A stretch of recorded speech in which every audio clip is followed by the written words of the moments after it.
Hello and good morning still. It's almost afternoon. Well, welcome everyone to our swearing-in ceremony for Mr. Kevin McDonald. It has been a very busy week here at the School District of Indian River County. We found out Tuesday morning the governor has appointed Mr. O'Donnell to serve the remainder of this term for District 5, right?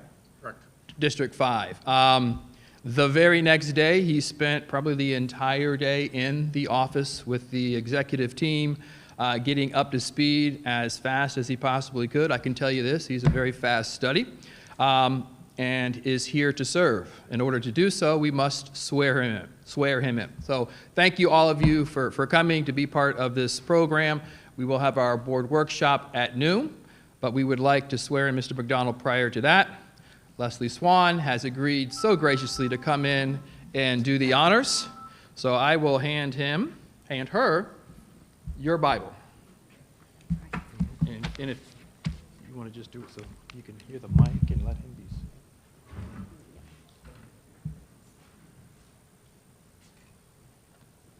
Good morning.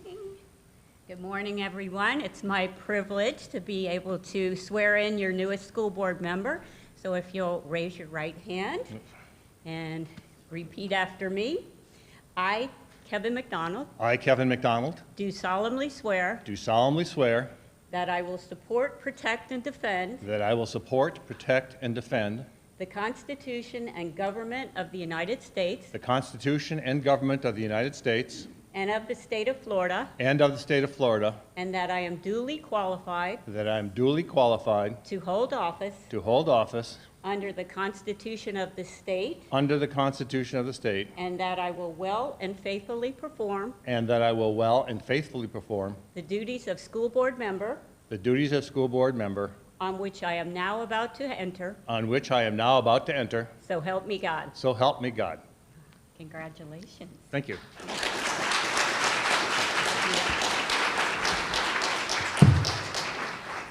going to need you to sign this after, I don't know if you want to say a few words. I suppose I should say. Just a second. I thank you all for taking time out to come and celebrate this with me. I appreciate that. I wanted to thank Governor DeSantis for his faith that he put in me and his trust in me being able to perform this role. I want to thank Dr. Moore and his whole entire team. They spent the whole day trying to jam information into my head, and I came away with a really a great appreciation as well as understanding of how well the school board seems to be run.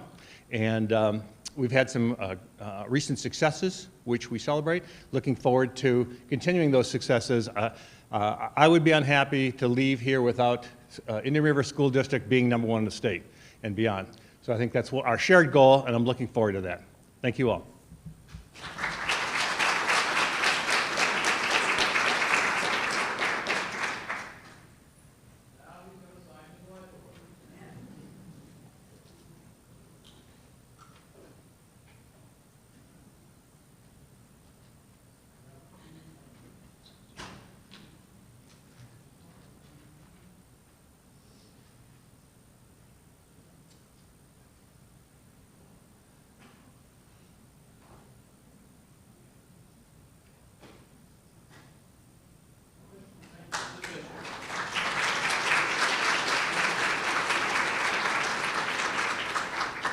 So ladies and gentlemen, with that, thank you very much for attending. We will begin our workshop at noon. There are some treats in the break room, so feel free to partake, but you better hurry, because based on the amount of treats, some people in this room, it's not an appropriate ratio. But thank you so much, and we will continue the great work here at the School District of Indian River County. Thank you.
This workshop to order. The time is 12 noon. I wish to welcome you to the Superintendent's Workshop being held at the Joe N. Idlet Jr. Teacher Education Center. I ask that out of respect to everyone, please silence all electronic devices. Also, if you have any material you wish to share with any board member, please do so through our executive assistant, Mrs. Morey, who's at this table. We will take a break every 2 hours if needed. Before that, please let me know. I'd like to do a special welcome to Mr. McDonald. Look forward to working with you for the benefit of our students. All right, at this time, the purpose of the workshop, we have the Superintendent's Workshop. Have a nice agenda here ready. Dr. Moore, the floor is yours. Thank you, Madam Chair. The intent of the Superintendent's Workshop is to provide updates to the school board as well as items that will be coming eventually to the board for approval. Our first update today will actually be presented by Dr. Shafty. This is an update on legislative priorities. As you know, as a board, we adopted a new policy that allows us to immediately, as soon as session ends, begin the process of engaging in the conversation at the board level regarding the impact of the last legislative session associated with our priorities, as well as begin the conversation to identify future priorities. So with that, for a quick review and then feedback from the board, Dr. Shafty. Thank you, Dr. Moore. Last year, the legislative priorities identified by this board, they were clustered into school safety and student well-being, educational achievement and innovation, recruitment and retention, and funding. In preparation for your discussion today, I wanted to provide you a little bit of contextual background on what happened this legislative session and how this could impact your discussion on future priorities moving forward. Current bills signed by the governor include the 2024 Live Healthy Plan, which is a series of bills to incentivize innovation, expand services for Floridians with disabilities, and create behavioral health teaching hospitals. Also on March 25th, the governor signed House Bill 3, which is our online protection for minors, which regulates social media platforms. Additionally, bills were signed that may not have that direct impact on the district, which includes trust funds, funding for environmental resource management, special observances, employment of individuals with disabilities. Directly related to your identified legislative priorities, there are some final engrossed enrolled versions of bills awaiting the governor's signature. So I wanted to help make some crosswalk connections for you there as well. We'll go in order of your priority sheet. School safety and student well-being, some of the areas that could be impacted by current legislation by the governor include House Bill 1473, school safety, which provides a bonus program for principals found to be in full compliance with school safety requirements. It will also evaluate the distribution methodology for our Safe Schools allocation and make recommendations to distribute the remaining balance of that allocation by December 1st of 2024. Vaping was an important priority area. There is a pending House Bill 1007, nicotine products and dispensing devices, that will remove illegal vape products that are addictive and attractive to minors from being sold in Florida. As well, there is House Bill 7021, which is mental health and substance abuse, which creates the Office of Children's Behavioral Health to be the central point to receive complaints on behalf of children and adolescents with behavioral health disorders. At the will of the board, I can go through and let you know the remaining connections, or we can stop there and listen to your discussion on how you wish to move forward with those previously identified priorities. Okay, board members. First of all, Dr. Posca, can you hear us? You're good. Okay. Ms. Rosario, any comments or concerns? Thank you for that information. That helps, just so that we can kind of put this all in perspective. So right now, just to be clear, we are on the school safety and student well-being portion, correct? Okay. And then, you know what? I'm going to give Mr. McDonald my form. Do you have this there? Don't think I think this might help you. It's just the legislative priorities, because I don't think he has it there. At least I can pull it up online. Thank you. So I think the same items that are on there, and this isn't going to be the final meeting that we're going to have on this. Okay, so this is just the initial conversation. Okay, the first one. So The items that are on there now seem to still be concerns for us, and I think that those are legitimate. I do have a question, though, about the first bill, House Bill 3, I think it is, The online. online. Is there anything that's in that regarding social media access that we would have to implement in terms of technology or blocking or whatever that is not funded or that we need funding for? We've had some preliminary discussions on this because of the location of some of these social media companies. We have already assumed a proactive stance. So many of the popular platforms have already been blocked through our filters and browsers on student Chromebook devices. Okay, so it's not a legislative need for us right now to worry about something that's already been given as a mandate, or whatever it is. That's more administrative then, is that right? Okay, I see shaking heads. Okay, and then the other one about mental health, because one of our checks here says increase mental health funding to support expanded mental health services for students. This is the last check mark on that. It seems that that would be aligned with the last House bill that you read there, which I don't have. Sure. There's a little bit of an overlap. So the pending House Bill 7021 appropriates about $50 million, but it's to the Department of Children and Families. In appropriations, which we are also awaiting the governor's final signature, there is a mental health assistance allocation that is a $20 million increase statewide. Okay. So thank you. The other thing that I am going to ask, and I don't know if it's in here already in the first check mark with the metal detectors. It was something that I recommended that we add last year. I'm glad that we now have Open Gate at our schools, but they're very expensive, and being part of, is securing our campuses, I think it's incredibly important that we see if we can seek some kind of funding for that. So I definitely want to highlight, if we can, some more metal detectors or some, some assistance in that. However way you want to kind of word it, if you want to keep it the way that it is, that's fine. But I think we're on track to hardening our campuses well. But what I don't think that we have sufficiently is enough Open Gate, metal detectors, which I hear is going well. But we just don't have enough of them, and they're very, very costly.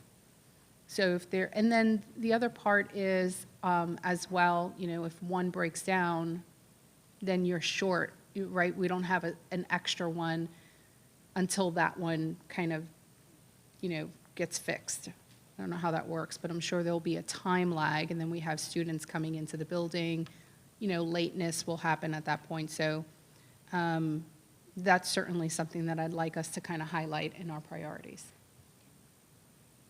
Thank you, Ms. Rosario. Dr. Posca, would you like to add anything on the first area with school safety? No, thank you, though. Thank you, Dr. Posca. Mr. McDonald, anything you'd like to add? Okay. Just a couple things. Very appreciative of the governor's extra funding for mental health for families who would like to use that. I think that's very, very important for our families. Very glad that we're continuing to look at vaping, because every time you talk to principals, that is a major concern. And as far as hardening our schools, I know we talked about this last time, Dr. Moore, with the student IDs. And as we start the fall, making sure that they're wearing them, and it's not only on the buses, but everywhere else, because so many at high school, sometimes you will not recognize your students. And especially your freshmen when they first come on. And safe schools, I just think it's a priority as far as doing our best to keep our students safe. So good on that part. Okay, I think we're on the next one as far as educational achievement and innovation.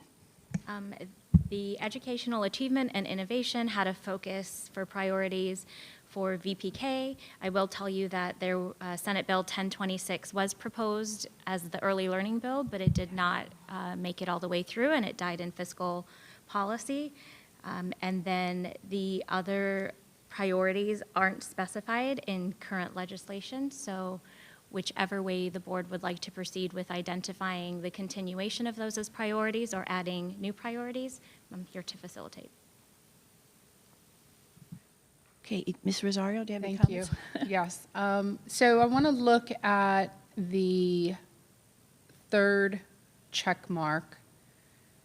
The more I look at this, the more it seems pretty general when we ask for the, to ensure that the results of the FAST progress monitoring system are meaningful. I'm not sure, I think educators might understand what meaningful might be, but in terms of legislation, I think that needs to be a bit defined. Narrow that down a little bit more so we understand, or they understand, whomever receives this, what does that mean exactly? When I suggested this last year, and probably, last year, because that was the first year that we were implementing FAST, the FAST test results do not come back with identified data that could be used to guide instruction. And that's what I thought the progress monitoring report would look like. So it would be nice to see a progress monitoring report that actually is specific for students, for example, grammar. This student performed, however, I'm forgetting the words, exceptional in this area, or is deficient in spelling, or in writing, or whatever that might be. In math, computation, student needs help in computation. So this way it guides instruction. When the teacher looks at it, they can build differentiated lessons so that students get direct need based on that progress monitoring report. I love the progress monitoring report. The progress monitoring assessment as it is, but I just think that we're lacking that part of it. So I don't know how you want to word it. Maybe that might be, maybe eliminate some of the other things, maybe combine the second and the third bullet together because they both are regarding FAST, and just, identifying or defining what that specific request is. Sure. If that makes sense. Did I make sense? You did. Okay. Thank you. Anything else, Ms. Rosario? I could probably keep going on. Math. Math is something that I know that I've met. It might not even be an item for now, but I will say, I think we need, and we do, I should probably just reserve, because we do have the ability to have two curriculum. And that's the part that I would like for us to kind of move in that direction. As I'm talking about it out loud, I don't believe that that would be a legislative item, but I think that it's important for us to be able to have discretion on choosing, a little bit more discretion on choosing curriculum. Maybe it would be, so that we're not kind of tied down to the recommendations that the Department of Education brings to us, but rather we can kind of veer off a little bit from that, so long as we're doing the exact same vetting as the Department of Education does in some of those curriculum, to make sure that we're not, selecting a company that has things that might be contrary to the law. The state is about to release, or we anticipate, K-4 mathematics intervention materials, which is a much needed state list that districts have been waiting on. So potentially the release of those materials will open the door for that conversation as well. Yeah, I think it's very important. If that's an administrative decision, unless, you all want to, I'm okay with you all kind of talking about it, at cabinet level with the superintendent. I don't know if he wants to chime in now, but I'm a firm believer that math, specifically math, because so many kids are on so many different levels and everyone learns differently. Some students right now will have one math textbook and everyone is getting the same information, and we don't all fit in the same box. Whereas that one particular textbook might have all of the examples in a spiral lesson. So you get a lot of previous, review and not a lot of current mastery of that new lesson. Whereas other textbooks are very mastery focused, so you get much more of the new lesson, and then you still get some spiral, but the focus is mastering that that new lesson, whatever that new lesson might be, before you kind of do the spiral, or the review. And if we had the opportunity to have two, if you have a class, 20 kids in a math class and a handful of students are not getting it, they're just not grasping it, we can pull the mastery text or workbook and let them master that topic and then bring them back to the other one. I think that might kind of help bring up the math scores the way that they are, because we do need to focus on that. So whether it's legislative priority, if you want to word it that way, or you want to kind of sit on that as food for thought for how we select our materials, I'm kind of open to that. Dr. Moore, do you have anything? What are your thoughts on that?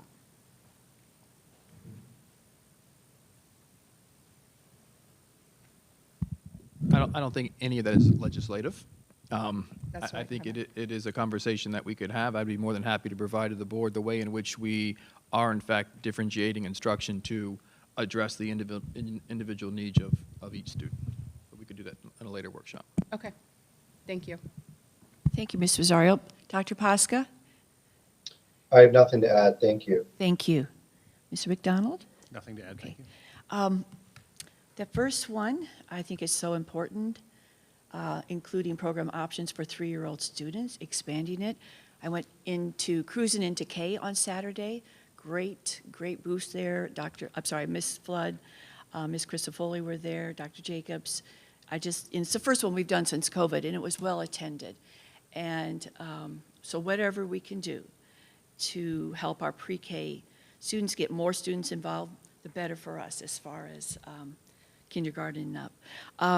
The statewide grant, as far as building the technology and a vocational school, I think we can always expand. We have a good thing with Treasure Coast Technical College. The culinary department opening, I know we're continuing to look at that, so any more funds to help with that, I think it would be great, because obviously some of our high school students are there, and some of our students go there after high school. I talked with the welding teachers the other day, and it's just a great program, so something we've got to do. And question, Ms. Basura, on the data that we get from our FAST testing. I've checked this many times, but as far as iReady and progress monitoring, how well does it align to our state standards in the testing, would you say? Through the chair, the use of iReady diagnostics 3 times a year aligns very, very closely to the results that we get from the FAST progress monitoring data. The information that we use the iReady diagnostic for is to do exactly what Ms. Rosario was talking about. It's the differentiating based on student needs. That is a little harder to pull out of the FAST data reports. So that is why we crosswalk that information. Okay, so the teachers use that to set then their instruction for a standard that a student might not be successful in. Correct. Not only to set their instruction, but to identify groupings. Good. So Okay, that we great. can meet student group needs versus even all the way down to the individual student level. Thank you. That's all I have on that one. All right, our next one is recruitment and retention. Recruitment and retention has pending SB 7002. It's the deregulation of public schools. Some of the ways in which your priorities we anticipate being addressed in that bill, it requires the state board to develop strategies to address critical teacher shortage areas.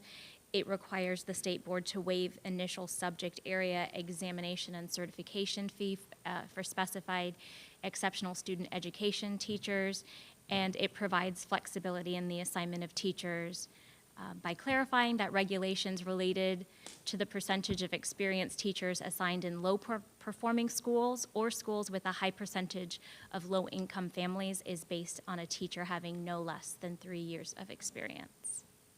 There are many other things. That is quite a lengthy proposed bill, but that covers many of the topics that were identified last year.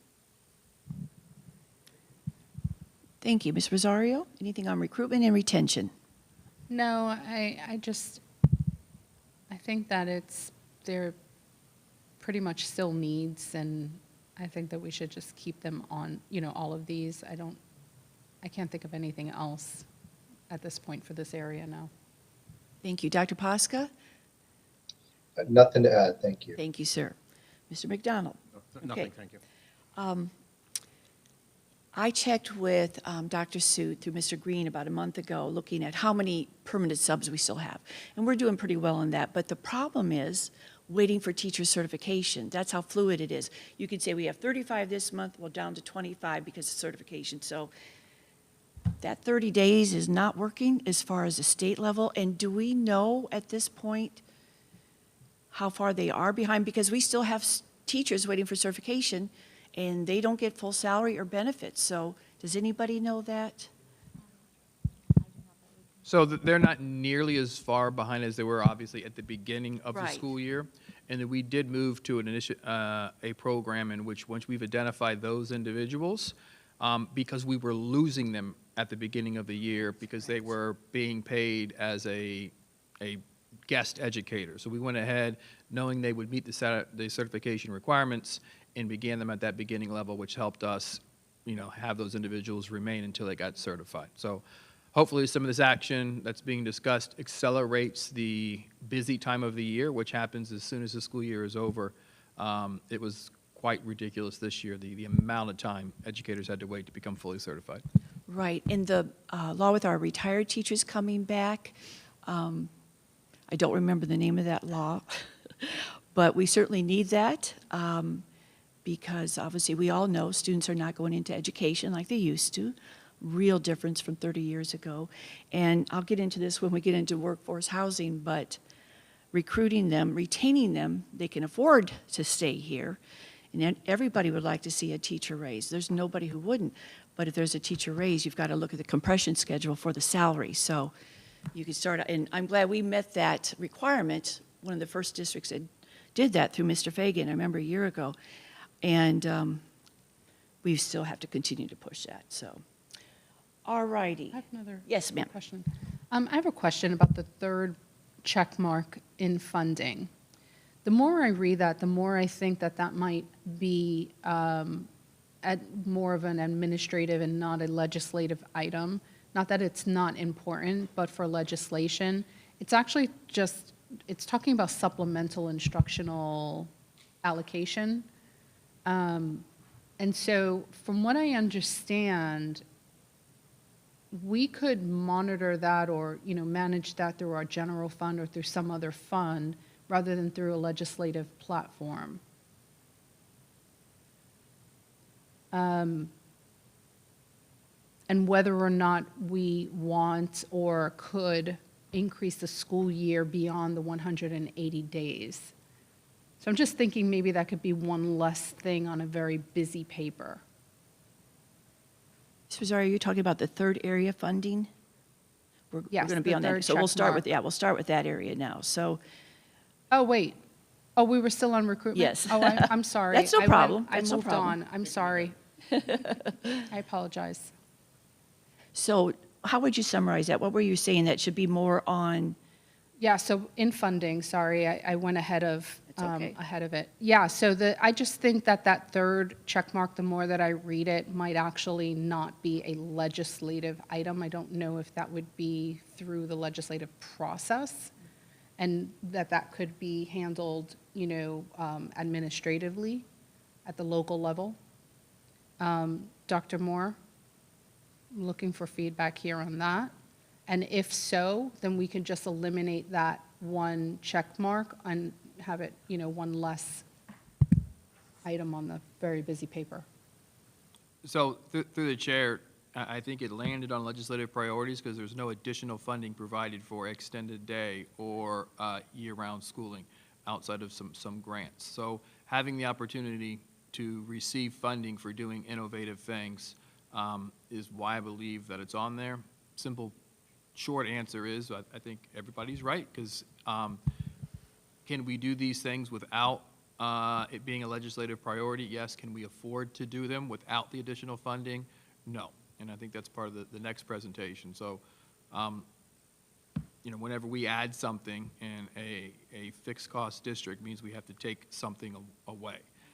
So seeking opportunities to have additional funding to do some innovative things would be great, but it doesn't preclude us from not exploring those things. It would just come at a cost or a cut. Thank you. Ms. Rosario, anything else on funding? No. Okay, good. Dr. Posca? I have nothing to add. Thank you. Mr. McDonald? Nothing to add, thank you. Transportation, as we all know, is an issue statewide and at the federal level. And I emailed Dr. Moore and Nick Westenberger this weekend. I couldn't remember where our propane station was in the funding as far as for our buses, and that is going to be in place in the year 26, 27. And then when I talked to Ms. Idolette, that would save us $200,000 a year with federal reimbursement. Obviously, it would take some time there, so I don't know if we could push that ahead a little bit, but it's just something to look at, because no matter what, state and federal, and I was on both of those legislative platforms last year with FSBA, state and federal, always an issue with transportation.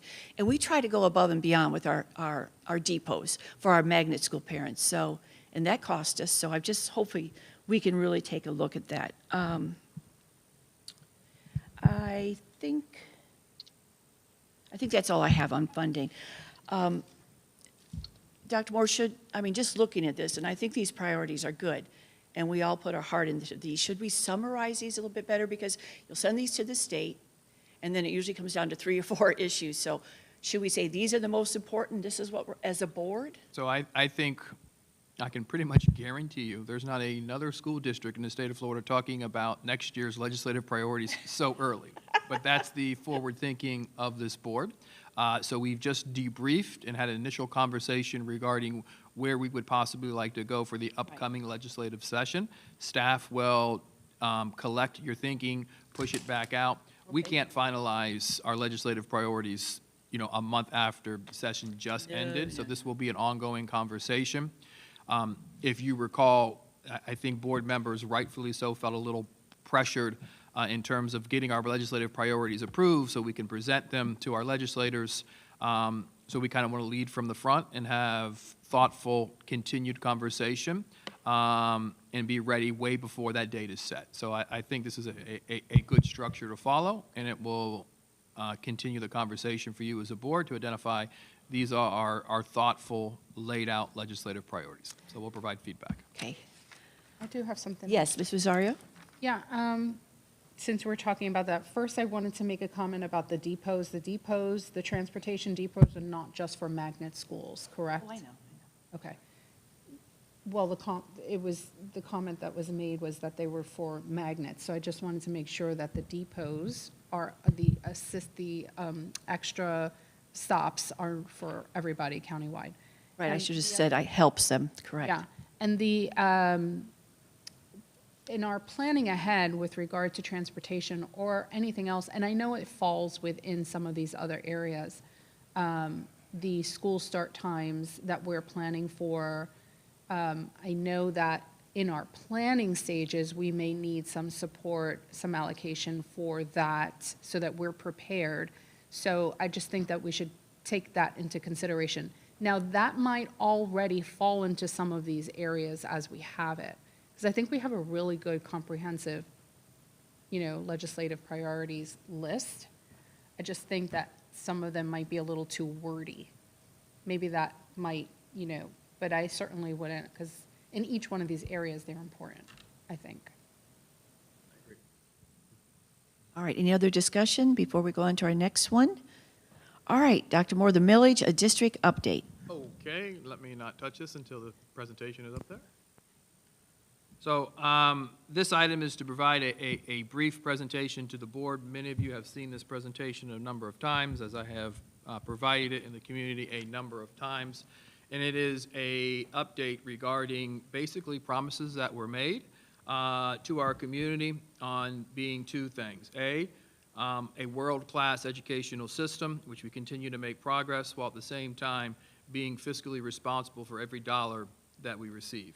You all have heard me tell the story 100 times my conversation with Mr. Fagan, my first conversation with Mr. Fagan is for every dollar we spend, for every dollar we receive, we're spending $1.26, which means basically we're on a plan to financially bankrupt the system.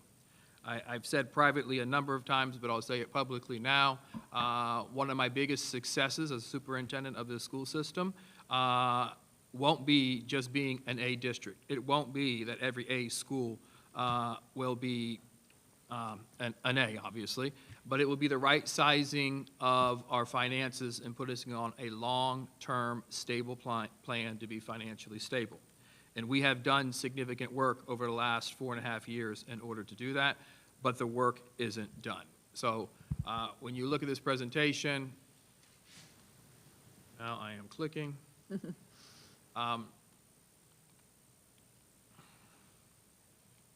Next slide. I won't spend a lot of time on this because you all intimately know this information. This is our school system right now. We're still at 27 schools. We're looking at our choice options in schools. We have that survey out, so just another shameless plug. If you haven't filled out the survey regarding our classical schools, that is open, and please visit our website in order to fill that out. We are up to a $389 million budget, and we've made significant increases to the average teacher salary at $59,600. As you look at our demographics, when I got here, we were 54% white. That is now down to 49% white, and pushing into the other demographics, you see slight increases. Next slide. All right, we'll just keep on going. I always compare this slide. This is the last full year of accountability prior to my arrival and also before ESSER. This was something that really began me questioning what is going on in the school district of Indian River County. When you looked at Martin County in 1819, the majority of their schools were A, followed by Bs, and then a few Cs. When you look at Indian River County, the majority of our schools were Cs, then followed by Bs, and then As. I will say right now and continue to say that's unacceptable. But that's 1819. That's not today's reality. That's where we were in 1819. And the other counties, obviously, I've used this slide since I've been here. That's why Miami is there. But all of our neighbors, we were outperforming us. We were the lowest performing district on the Treasure Coast. And looking at where we were as in comparison to the other 67 counties, we were 38 of 67. 38 of 67 in Indian River County. Upon arrival, once again, absolutely disconnected from the reality of who our community is and what our community deserves to have. Coming in, I was very bold and courageous and was told multiple times, don't overpromise.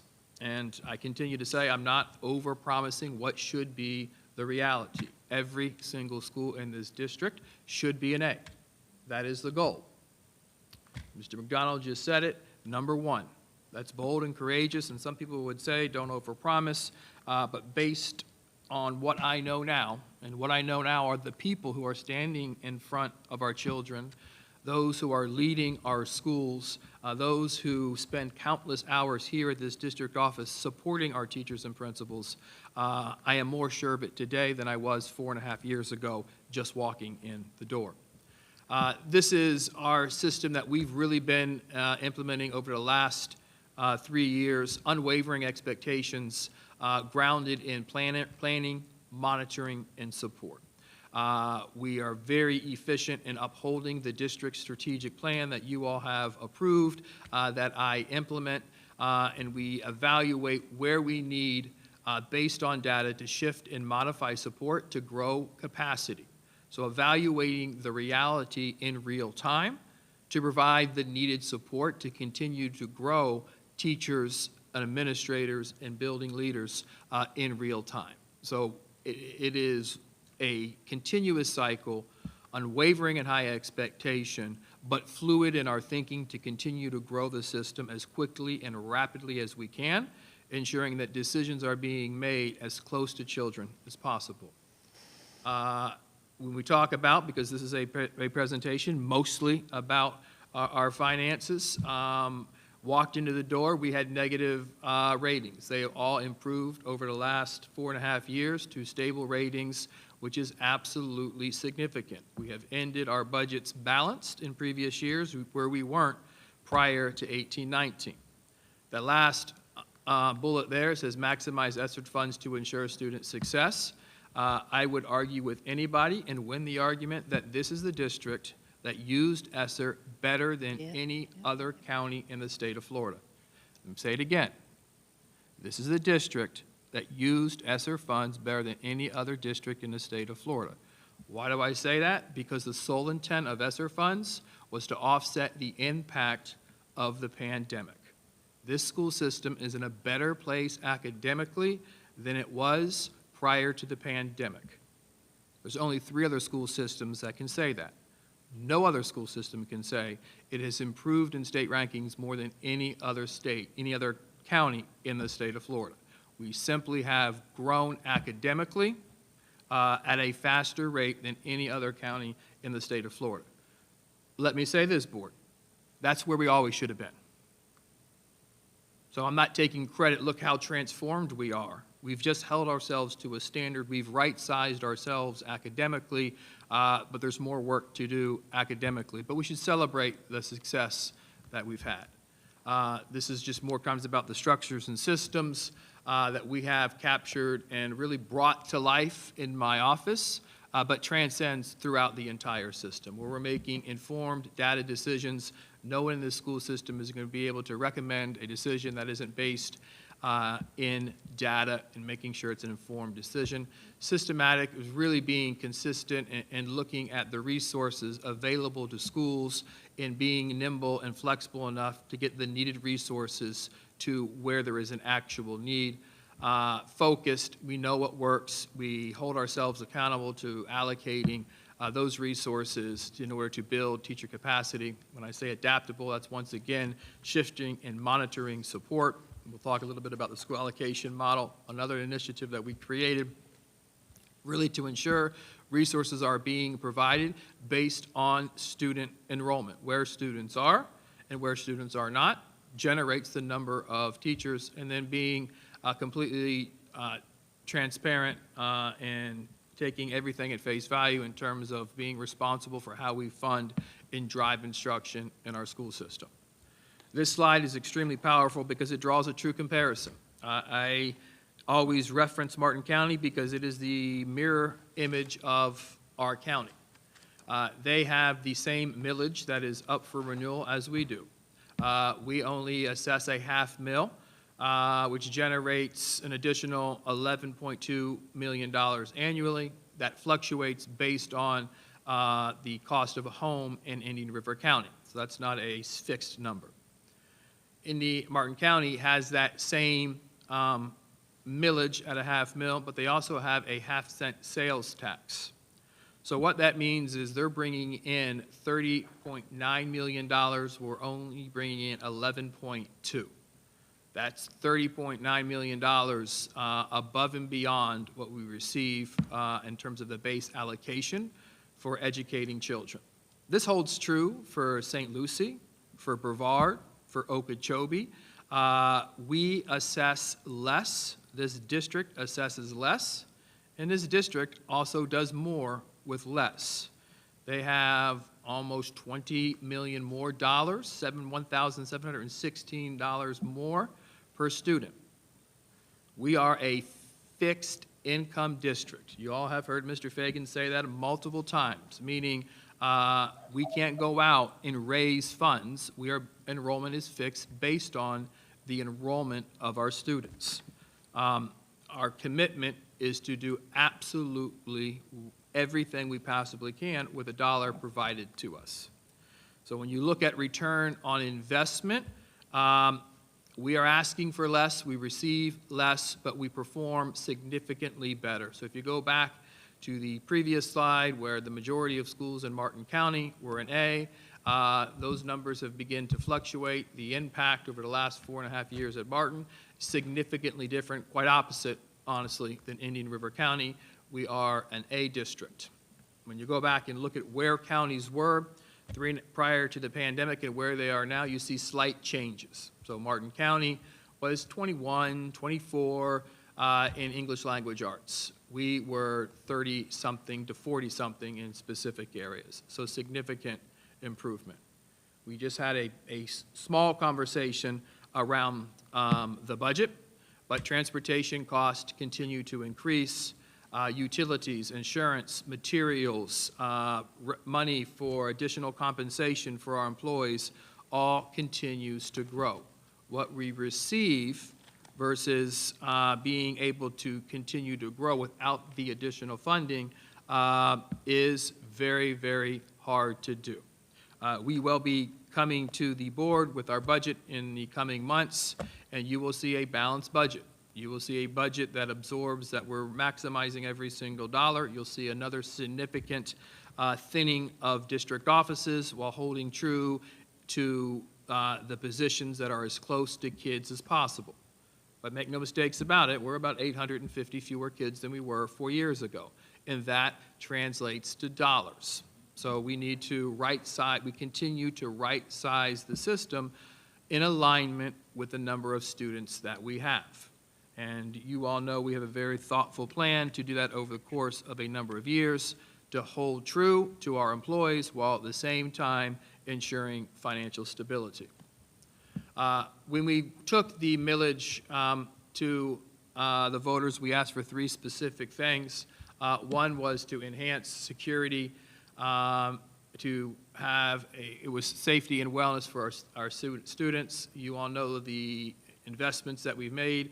The security cameras have been drastically increased. We've embedded Zero Eyes onto those cameras, which is the weapon detection center. We've added the lightning detectors. We've added the metal detectors. We've added security positions. We've drastically increased those. We've added deans. What we've done around safety and security, you all should be commended. Mr. Teskey gets a great deal of the credit, as he should. If you actually went to the safety and security conference with him, he's like a rock star. He is the one being highlighted, and in open presentations, go see how Indian River County is doing it.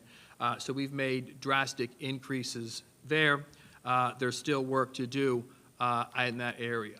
We've also made significant improvements in teacher salary. The initiatives recruit, retain, and incentivize highly qualified teachers and support to create the highest skilled workforce on the Treasure Coast. So in 18-19, we were below the state average, and now we are above the state average, actually 7th in the state of Florida. We have worked very, very hard to build strong relationships, an open and honest dialogue with our employees regarding our plan to provide as much compensation for them as we possibly can, while ensuring we are not spending dollars that we do not have. Other surrounding counties have always been talking about the impact of hiring and the impact of the teacher shortage.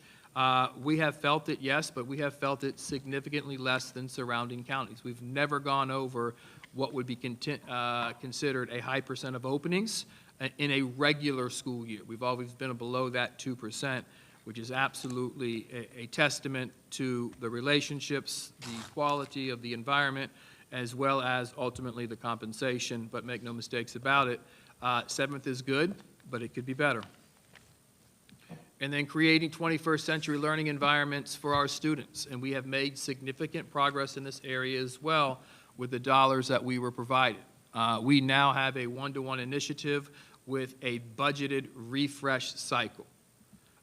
We have been able to drastically enhance the environments in classrooms with the ViewSonic panels, which are interactive. Students can throw their information from their laptop onto these screens. It really brings instruction to life.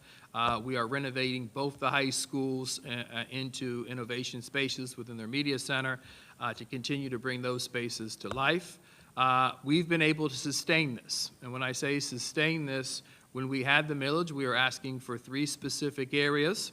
Those 3 specific areas now I believe are down to 2 because we have the structures in place, we have the budget in place to sustain this funding with what we currently have, meaning we will figure it out and get it done.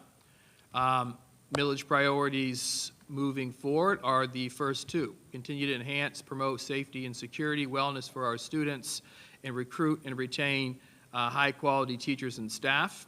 Basically, rather than asking for 3 specific areas, ask for 2 areas, with the promise that we will continue to maximize the dollar. So no additional burden on our taxpayers at all.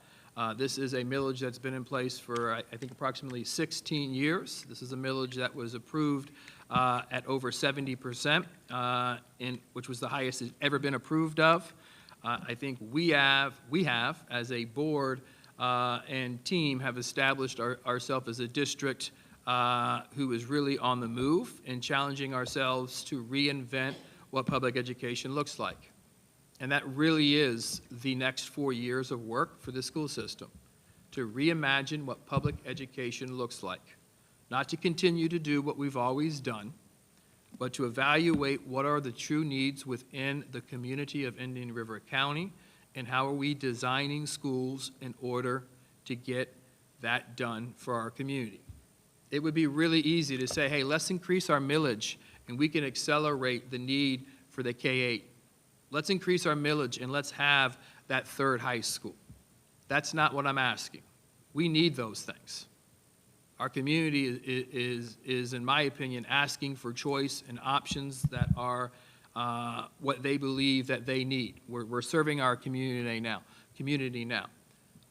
But we're not asking for more.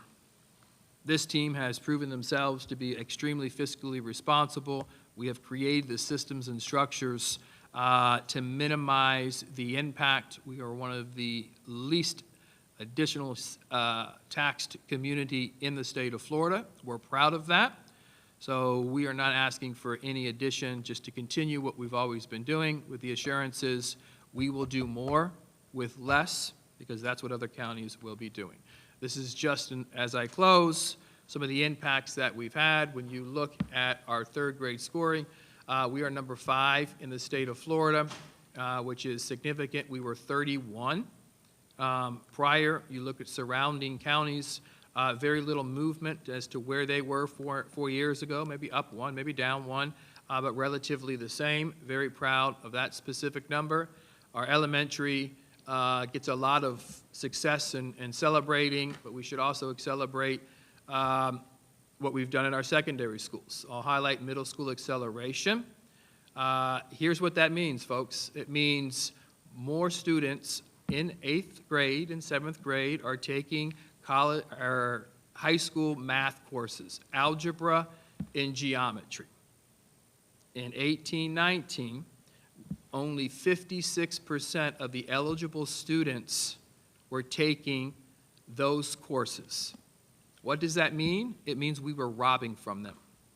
We were denying them the opportunity to participate in courses that they were ready to participate in and pass, so they can accelerate. We have a problem at our high schools. The problem is we have to add the AP courses and calculus, because we've made sure every single student in middle school is having the opportunity to participate in those accelerated courses. We're number 3 in the state of Florida. 87% of the students are taking those advanced level high school courses in middle school. That is significant, and we get a great deal of attention for that on how did you do it. How did we do it? We had an expectation and said we're going to hold true to providing students the opportunity. Graduation rate as well, 18-19 was 89%. It is now up to 96. Last year it was 95. That is a state ranking of 3 as well. Very, very proud of that. How did we accomplish that? Providing real-time resources and interventions to students when they need it, and not waiting till their senior year to say, okay, what are we going to do? You got to make up 12 credits or 13 credits. No, the second they get behind, we are conducting interventions to keep them on track to graduate. This is the rate of improvement over the last 4 years, going from 38, which was one of the first slides that we shown, to now 13 in the state of Florida. We're happy, we celebrate that, and we're looking forward to adding a new box for that arrow on the upward trajectory to be focusing in on as we anticipate outcomes for this upcoming school year, the year that we are in the middle of. So in the coming weeks, Board will be bringing an item after discussion from you regarding the process in order to have the millage placed on the ballot for the November election. Thank you. I'll be happy to answer any questions you may have. Thank you. Great information on the millage. Questions, Ms. Rosario? Yes. So I want to talk about, or ask you to confirm, to describe for those who are not sure, on one of the slides, you have the staff allocation model as SAM, S-A-M. Can you just let people who are hearing this know what that means, how significant it was? Because when you came, we did not have that. And what the impact was of specifically about the staff allocation model. Why are you? Through the chair, because the only way I know how to describe it is what we had was the wild, wild, wild west. And schools had allocations and number of positions that they historically had always had. And what happens is when you shift enrollment or you move, enrollment fluctuates. So there were some schools that were way overstaffed and other schools that were understaffed. School allocation model, as we called SAM, looks at creating positions in schools, specifically teaching positions based on the number of students that attend those schools. That caused drastic shift in our first year of implementation, but it has significant impact on the overall outcome of this trajectory that is continuing to increase.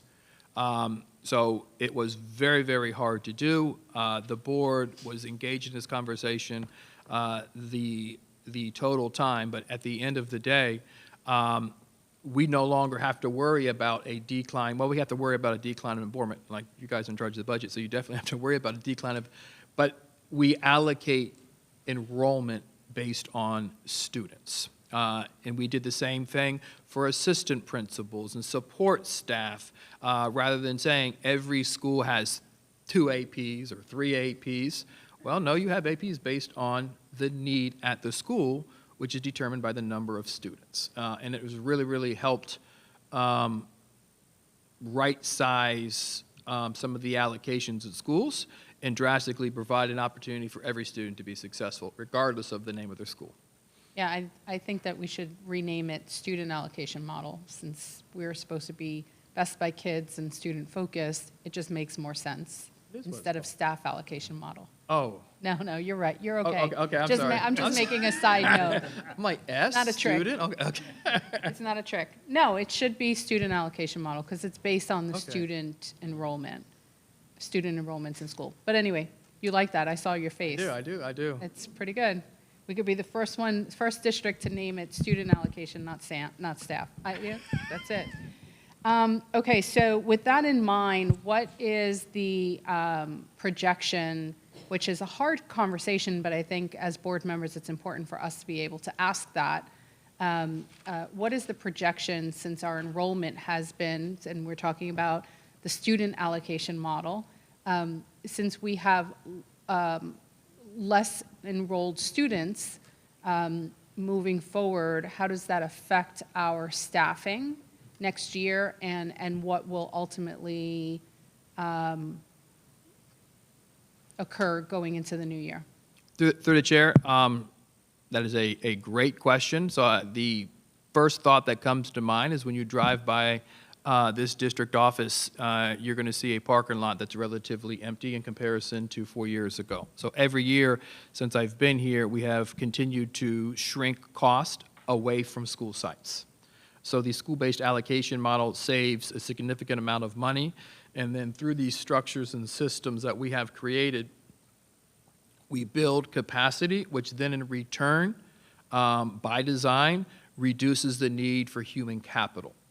Not necessarily at school sites, but at the district site. So that is a reduction. The school allocation model also is a fluid model. So when you create the allocations, it's a guess. You all know the budget that you approve in August is not finalized till February And that budget, once you have a solid actual numbers in February, closes in the end of June. So it is a guess.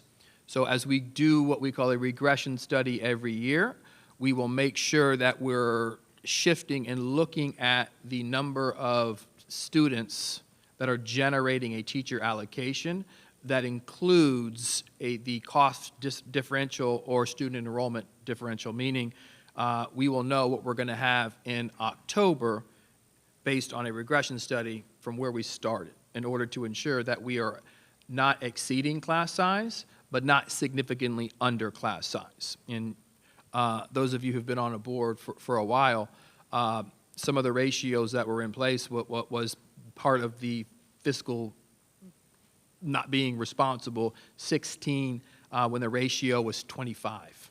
It's just significant. So we study that to absorb that, just basically making sure we have the right number of students in a class. We've gone through that process as well. Looking at maximizing all resources that are available in the upcoming year is key, meaning that, you as the board approve the budget. No one person owns the budget. There's one person making decisions on how dollars will be spent after the board approves it, which is me. So we're looking at all funding sources, Title I, Title IV, Title III, IDEA, every fund that we have. Do we see a return on investment for those specific dollars? Do we see what they are funding having a solid impact on students? And when they don't, then we have that conversation. Those are the conversations that we've been having over the last 3.5 years. In a lot of ways, right-sizing the budget over the last 3 years has been just the support of this board for me to make very, very difficult decisions on what we're going to do that changes adults' feelings and behaviors from the way it's always been before. Now we need to make sure our student allocation model is correct because we no longer have the ability, because we're going to hold true to not providing an additional burden on our local communities, on our local community, that we just got to make sure that we get it right and we're able to respond when we don't in real time. Yeah, that's the worry, is trying to eliminate any cuts moving forward because of the decrease in student enrollment in the past year. And so I remember when you got here, and I might have this wrong, so I'm sure that you'll correct me. When you arrived here, one of the first things that you did to ensure that there was school choice, you increased the percentage of students per classroom. So we maximize seat space, something to that effect. So did I get that right? If I remember. My desire to do that, and I continue to do that, is I want to maximize choice. So I literally have walked the magnet schools to say, well, if that's a classroom and kids can go in that classroom, it's no longer going to be an office, it's going to be a classroom. Right. And if there is a waiting list, because we all know for every student, there's 2 unavailable seats for every student on the list. So we want to maximize every seat that we have. We did that to increase the opportunity for principals to engage and sell their programming. And what that does is create an environment more of choice. But yes, having half-empty schools is not something that we can afford to do. We need to be innovative on filling them up. And when they're not, we need to allocate appropriately. To your other point, the allocation model will hold us true to the allocations that stand in front of children. But we have to step back and look at everything else. If there's 850 less kids, that's less power, that's less cleaning, that's less supervision, that's less monitoring. Those are other things that we're going to have to say, through efficiencies, how do we cover? So it is a difficult decision. And I'm not saying by any means there's not a staff cut or anything like that, because we're thinking 2 and 3 years out, so take that off the pressure. But it is being fully understanding the number of students that we have and ensuring that all staff and all, offices are appropriately aligned to the number of students that we have. So the other thing that I wanted to ask about, and I'd like your, I know you're going to be positive on this end regardless, which is fine, but the reality is last year we did not have learning gains calculated into our district grade. Learning gains was not a part of the equation. This year it will be. But without the learning gains, we reached an A. With the learning gains, not that we won't, but with the learning gains this year, what is the projection and how is that played into ensuring that we're going to maintain the A moving into the next year? Through the chair, And the reality, honestly. I can Challenges only speak in the realities, and the truth is, we have been preparing for this year's outcome for the last 3.5 years. And correct, we did not have learning gains in some of our schools, which had a negative impact on some of our schools. Fellsmere traditionally is an A or a B because they didn't have to have the advantage of demonstrating their learning gains. They were hurt. Sebastian Elementary, Pelican Island, although they were Bs, traditionally they make their academic praise based on learning gains. Learning gains historically, and it's yet to be determined this year, has really been a bigger concern in our secondary schools. So our focus this year has really been to grow the capacity of our secondary schools on how you differentiate instruction, how you really create the mindset that group work is only in elementary schools. No, that's why we took a whole group of principals to Miami to show if they can do it here, we can do it here. So in terms of where we're looking this year, the data is continuing to grow. We feel very, very solid in being able to maintain our A. Will it be close? Absolutely, it will be close. We're continuing to see the trajectory of growing A's and B's and reducing C's. There's a lot of work to do. I'm making a lot of people nervous right now. I can feel the eyes on me over here. But I know what I see in schools. I know instruction. I know it like the inside, the back of my eyelids. And I see the passion. I see the compassion. I see the hard work. Our ability to disaggregate the reality in classrooms and respond is very, very, very, very impressive. So I'm very, very comfortable with what we're seeing. It's a new assessment. So learning gains have never been applied.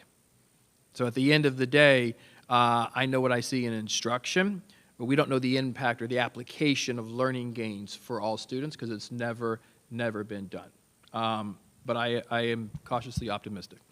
So I wonder, because some of the conversation that I have been in around educators specifically have really, everybody's all over the place, to be honest with you, about the pros and the cons of learning gains just in general. Some schools that have done so well without it, they question, well, do we really need to have those calculated into the school grade? And why? Maybe have those calculated as a separate part, not a part of the school grade, but have it calculated externally from the school grade so that you actually get, some believe, a more accurate view of what students are doing and the growth of the students without taking into consideration the learning gains.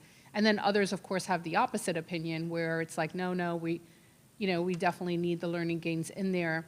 I can see it now, and this is my 5th year, right? But I don't even know how many years I'm a school board member, but what I'm seeing now is that maybe this could be a legislative action or a legislative priority. Maybe this is something that we should look into of, asking for support or asking for maybe just having learning gains considered for elementary and not for secondary. I don't know if that is a need. And then having, learning gains kind of removed from the calculation for secondary schools. But again, this is all part of, my learning as well as I hear from other educators. I don't know where you all stand on that, but that if it benefits us later on, maybe those are two separate things. I think they are two separate things. I think one of the innovative things that the state of Florida Department of Education did in revising the accountability system is that a student can only receives a learning gain 5 years in a row, will in fact be a level 3 or higher.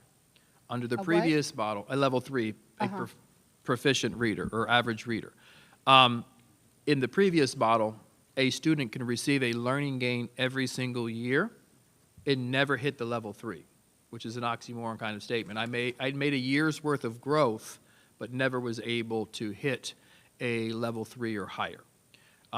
The learning gain component does in fact ensure it evaluates did every student in reading or math make a year's worth of growth? And then they compound the growth for the lowest 25%.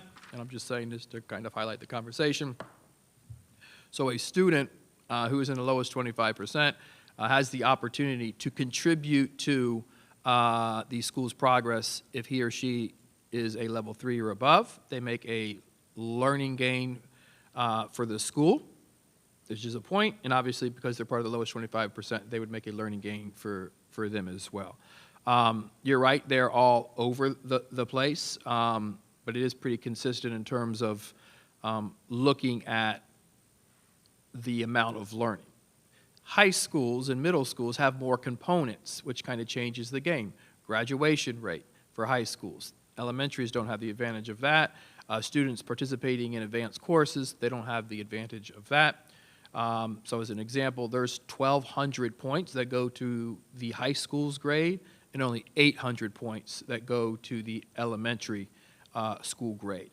And it was 700 every year before this year because they've added third grade as a component. So I know it's something they look at every single year. I would not be surprised. I have no information that this is a reality, but typically after they change the assessment and it's normed, in my experience, then comes the conversation about shifting the bars and the accountability components for district and school grades. But I don't know that to be a reality. That's just based on my history. Yeah, thank you with that. I'll just end my comments on the lowest 25 percentile. I always have an issue with that because no matter how you slice it, there will always be a lowest 25%.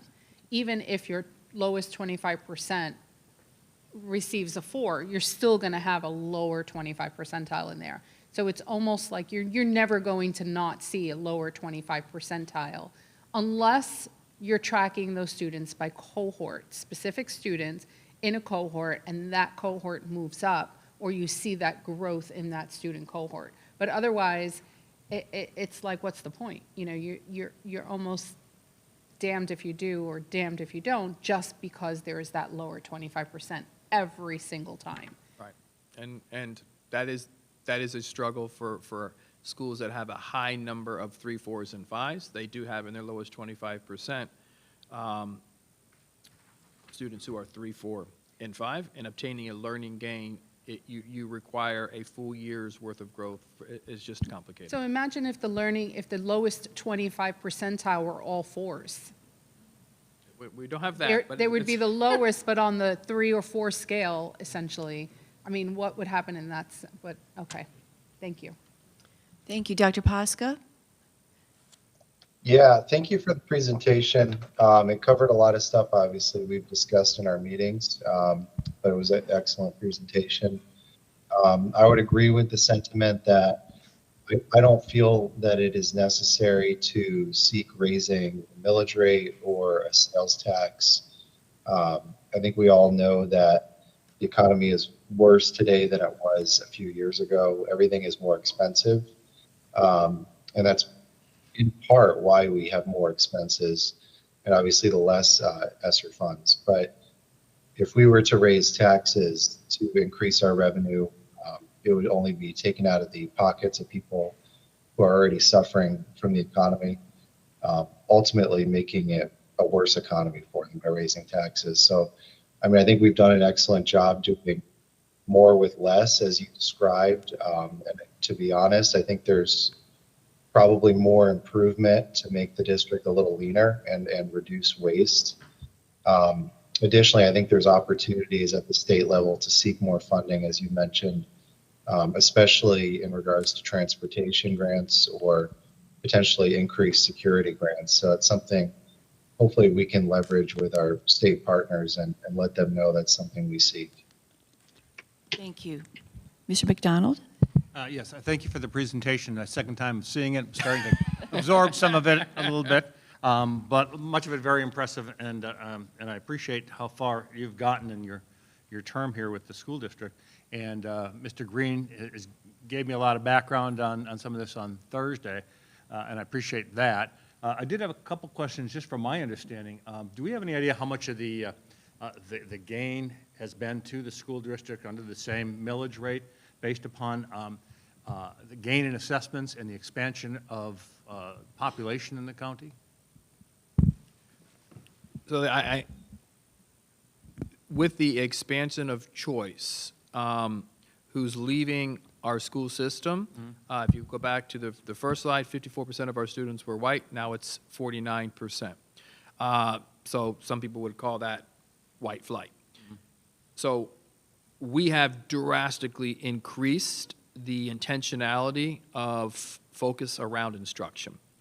So it is not improvement by subtraction. It is improvement based on the volume of learning students are experiencing. So if you went back and you looked at the denominator 4 years ago and the denominator now or last school year, you won't see a shift or drastic changes in those denominators. So a lot of times when, you're going to see less students not hitting proficiency, that's not the case. More students are becoming proficient. That's probably the best way I can answer that question. I'm thinking just in terms of as the millage rates have gone up and taxes have gone up, our millage is the same, but the revenues change in that. I think 11.2. Yeah, so it was when we went initially to the Vader, and it's a mill, so that doesn't change, Right. but that was generating about $9 million in year one, and it's projected to be about $14 million in the upcoming year. Okay. Okay, that makes sense. I was just curious to back my mind to get my mind around some of our finances. And a related question, I'm wondering if well, as I remember, Mr. Green, I think you had told me that our average cost per student is somewhere around $20,000? Yeah, did you mention it? Maybe No, not. so we receive about $8,500 per student. But I mean, in terms of our total expense per student. I'm wondering how what our expense or cost per student breaks down to versus, and more specifically, our variable cost, if we have any idea of what our variable costs are. Because as our student population shrinks a little bit, one concern is how much is that revenue loss of being compensated by flexible costs that go away versus the fixed costs of a building that's now half empty and janitors who still have to. So some of that is the student allocation model in having an appropriate projection of what the number of students would be. So the budget that you're going to approve is going to be numbers, and then once students are finalized in February, so we'll receive an initial half funding for the students that we have in October, but schools are already staffed and teachers are already in place, and then the second half of that funding in February. Typically, you have more students in October than you have in February. That's just the way it works across the entire state of Florida. So where we have become very critical in how we adjust those fixed costs, because the costs are fixed at the beginning of the school year, so we have to be, and they are fixed cost will be balanced on the reduction that we've already experienced. And when I come to you with the budget, you'll see another $1 million at least of district-wide cuts, which helps offset that. And it's been right around that number every year since I've been here, and we'll continue to do that. We use that as a projection to right-size us based on the enrollment that we have today, and implement and hold true to implementing the student allocation model based on the number of students to make sure that we are right at class size. And so, and if we're at class size, then we're going to break even. But if we're So it's not- under, we're not. It sounds like you've managed to make those cuts to modify the fixed costs Yeah, to no, reflect that loss. you know, welcome to Florida. It really is like having a crystal ball to determine what February is going to be like in February, while at the same time honoring the people who are willing to do this work as best as we possibly can. I mean, overarching, we've done very, very well at becoming fiscally responsible and creating the systems on how we spend every single dollar. And we have done a good job, and we'll do a better job of creating fiscally responsible managers of their money, which means I understand I can't come back and say, Mr. Green, I ran the account in the red. No, your job is to lead schools and present your school with a balanced budget at the end of the year. You can't come back and say, I need more money, because I don't have more money to give you. It's just a part of being a principal or any individual who manages money. That has been a big shift over the last year and a half, making sure people, it's not okay for accounts to be in the red. We no longer have that. We haven't had that in a while. But you know, being fiscally responsible and connecting fiscal responsibility to innovation is an opportunity for improvement for us next year. Thank you. Thank you. Just like to start out with, it's a good problem when we need more accelerated classes in the high school because of the push in the middle school. I'm glad to hear that. I know our ESSER funds need to be spent by June 30th, and I've talked to Mr. Green about this. We knew it was coming. There's a drawdown, and we'll be ready. I just want to say I'm very thankful to the community. The last time when we received the millage, it was 76%, and that was even a tough time. So not going above the 0.5, keeping it the same, not increasing that or adding a sales tax, I think is a good idea. You've talked about the return on investment compared to the other counties out there, and they're getting a lot more money with their millage and sales tax, and they are Bs and we are As. You know, I want to comment on what you said, Dr. Moore. It's just not every school getting an A, just not the school district getting an A. You know, as we prepare those students after graduation, that they're going on to their next journey, whether it is college or the armed services or right into a career, that is so important for me. Talking about school grades and learning gains, I talked with Dr. McMahon about a month ago to look, and it is on Power BI as far as the report cards and how we receive those points. And I'm just looking back as a parent in the learning gains. I think it's so very important because you may have a student in third grade that went in there as maybe a first grade reader, but when they make that learning gain, that's very, very important to the parent. Where are they, and what do we need to do to improve? So as a parent, I like to really see what was the gain. Was it a year's worth? Okay, maybe we're not so far behind right now. So it's very, very important. And the Power BI has that information, so I think it's very, very important for the parent. Okay, anything else on that? I'm sorry. But I do want to say, just for complete transparency, our county does have a sales tax. We are spending the exact same money as a resident here that as if we were in Indian River County. Theirs goes to children. I have to do the research to see where our money is going,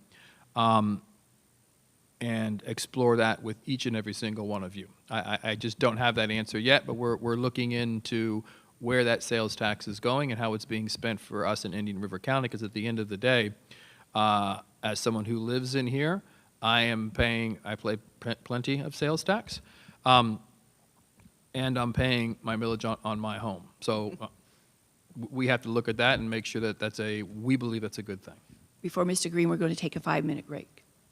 Thank you.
Are on presentation C, presentation of the McKinney-Vento Homeless Assistance Act. Mr. Green, you have the floor. Thank you. Through the chair. A couple board workshops previous, some board members had asked for some updated information on some homeless student numbers. And so we've gone back and updated a presentation that was done maybe 18 or 24 months ago, and updated that with some current information, and we have a lot of the staff in the audience today that help with that.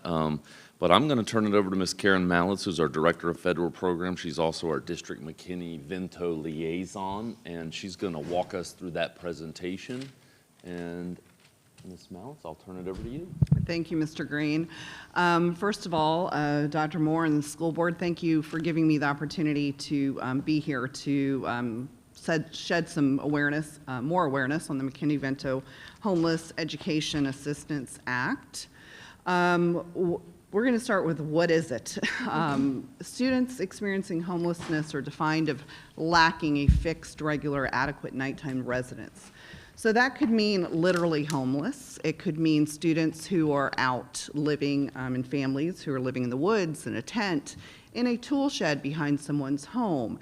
It could also mean sleeping in public places such as a park or maybe inside of a church building that's not intended for sleep. It could also mean students and families who are living in our local shelters. It can mean oftentimes what we refer to as doubled up or couch surfing, sharing the housing of others because of lack of resources due to economic necessity. Oftentimes you'll hear that referred to as the hidden homeless. Sometimes those numbers aren't counted in counts that you might see on the news, or that's not what's highlighted, but there's the same level of instability there. One recent article I read called that, the reporter termed that living situation silent homelessness. And that really resonated with me because oftentimes when we are talking to students and families living in this situation, there's a common theme of quiet. I've got to be quiet because I don't want to disturb the household I'm in. I don't want them to ask me to leave. Sometimes that might translate, that doubled up or couch surfing, to not coming into the household until it's time for sleep, or the family's huddled in one room, maybe not using laundry facilities because if the water bill goes up, I might be asked to leave. So what does that really mean for eligible children, McKinney-Vento Act, for eligible children in our school district? We really focus on enrolling, attending, and succeeding in schools. We want our students enrolled immediately, and we're going to talk a little bit more about that. We want them, of course, attending like every child on a daily basis, and of course, academic success. That's why we're here. But most importantly, when I'm talking to others about what does it mean when a student is eligible for McKinney-Vento, we talk about school stability.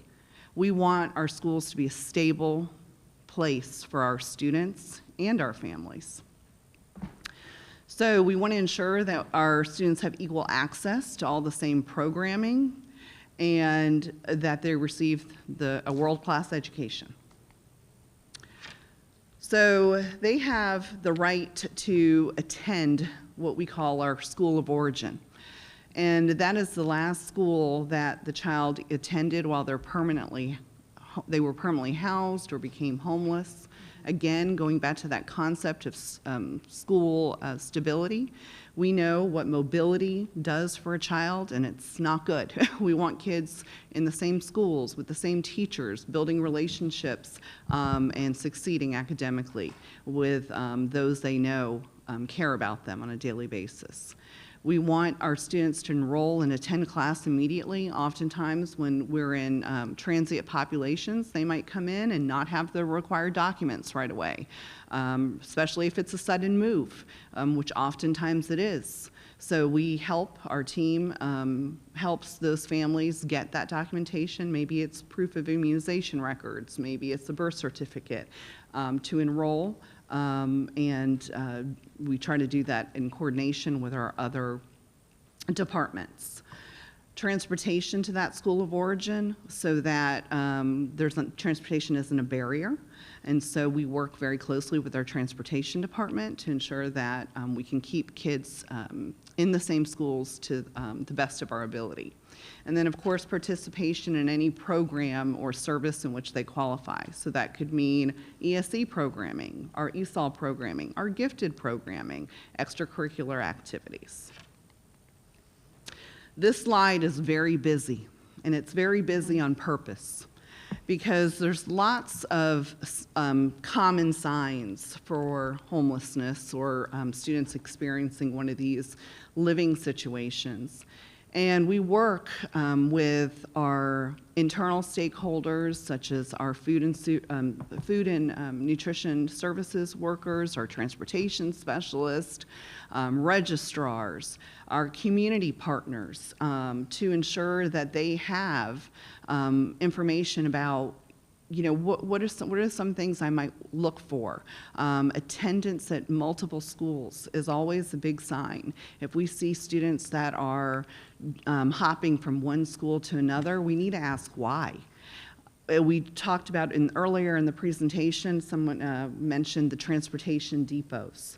Our district, I think compared to other districts, we do an excellent job of providing those depot stops to ensure that kids can get to their schools of choice. And our department works very closely with transportation to make sure that happens. We, oftentimes, we sometimes notice hygiene issues or maybe behavioral issues or maybe parents saying, now's a difficult time, we're just not in a good spot. We've had to move suddenly. So we have those supports in place as we work with our internal and external stakeholders, because sometimes they go to the community and then they're sharing that information with us to look for how can we provide some additional supports to ensure school stability. So some causes of homelessness. Well, we're unfortunately going into hurricane season here soon. So sometimes natural disasters, in the past, we have seen that when we have had a hurricane where families are displaced and then they end up becoming in a unstable living situation. Household emergencies like fires, mortgages, foreclosures, evictions, lack of affordable housing. Our community is doing a lot of work around that right now. Domestic violence, another opportunity for our community to continue to work to serve and support families in those situations. Unemployment, and I'm going to emphasize underemployment. What it takes to really maintain a house, to rent an apartment, to pay for food. As we know that we've seen increases in all of those things over recent years, and everyone feels that. Sometimes it's situational, like a medical emergency happens that causes the loss of a job, and of course there's substance abuse or mental health issues or any combination of these things. So how we identify students eligible for eligibility for the McKinney-Vento Homeless Education Program. This is a copy of our student housing questionnaire or residency form, and it is embedded in our online enrollment packet through Focus that every parent, all students, all families have to complete upon enrollment. It's also the form that's utilized if there is a move within a school year. It is also a Focus Parent Portal form, so if parents can have access to that at any time on their Focus Parent Portal. It's available in hard copy. It's available in multiple languages. We share it with our community providers who take that as part of their intake system, many of them. When they do, we do get affirmative responses back on that questionnaire. It comes to the Federal Programs Department for review, and then our social workers are in touch with those families. So before we start talking about the numbers, we want to take a look back of the last few years. This slide represents the school district in Florida side by side from 2021 to last school year, 22-23. And if you take a look at the numbers, both at the school district and statewide, you see there's a mirror image almost, an increase both in the school district and at the state level. So from 21 to 22 to 22-23, we saw a 21 increase, which was the exact same increase in the state of Florida, and approximately about 3% of our student population in the 22-23 school year. Taking that same data from 22-23, if we look at the cumulative data or Survey 5 counts, the school district of Indian River County ended with 567 students we identified as homeless. If you look at the breakdown between us and the state of Florida, you can see that the vast majority are living in that doubled up housing situation due to economic necessity. And you will see that the remaining are either in emergency or transitional shelters, a small portion, hotels or motels, and then unsheltered or sheltered, literally homeless, cars, parks, or temporary trailer parks. Looking at this year, 23-24, this data is pulled as of last month, 514 students identified. Again, the trend remains the same over the course of this school year, where the vast majority are living in doubled up situations, some living in our shelters, hotels, motels, and then a little less than 2%, these numbers are rounded for the ease of readability, who are living in cars or other unsheltered situations. Looking at where our students are when we want to look at our elementary, middle, and high schools, you can see that at elementary level, it's about 53%, and then our secondary level, about 47% identified. So this quote from the National Center for Homeless Education is powerful. Collaboration between education and local programs provides the potential for comprehensive and coordinated provision of services that meet the range of needs of homeless families, children, and youth. Both education and supportive services provide pathways out of homelessness. We depend on our community partners to support things that we simply can't support. We work with a variety of external stakeholders to provide opportunities for our families to move forward. We also work with our internal stakeholders, specifically we individualize that professional learning with our internal stakeholders to make sure that they really understand what homelessness might look like in their arena. So for instance, we spoke about the registrars and the front office personnel having conversations about if a parent comes in and says, oh, I've had to move suddenly. Switching schools might not be the best option. We want to probe a little bit more to find out what the situation is. Our food and nutrition services, if we have families who maybe go with unpaid bills, finding out the why behind that. The top tier, of course, we have our students and families in the middle. We have an administrative team in my office who works with multiple programs, McKinney-Vento being one of them. We have Ms. Mickett and Ms. Steenburgen, our social workers, and Mrs. Bronner, our social worker, and then two part-time mental wellness specialist. Our collaboration with those external stakeholders is vital, so that we're continually trying to determine what services are out there. How can we assist families in moving the needle to get a better living situation? We talked about the rationale or the need for helping with enrollment, student attendance, and student achievement, and just highlighting some supports of what that might look like. So housing and shelter, I introduced the board members and Dr. Moore to one of our local shelters. We have our case manager here from Hope for Families joining us today. We work very collaboratively with Hope and Samaritan House, Safe Space, and other other organizations in town who help that and help with rental assistance. I also introduced you to Hannah Height, who is the executive director of the Homeless Children's Foundation. When we talk about extended learning opportunities, that organization provides opportunities for children to be somewhere when school's not in session. And so therefore parents can work. They also offer case management for employability skills, like many of the organizations that we talk about. And so really identifying what are some of those root causes and how can we help support that.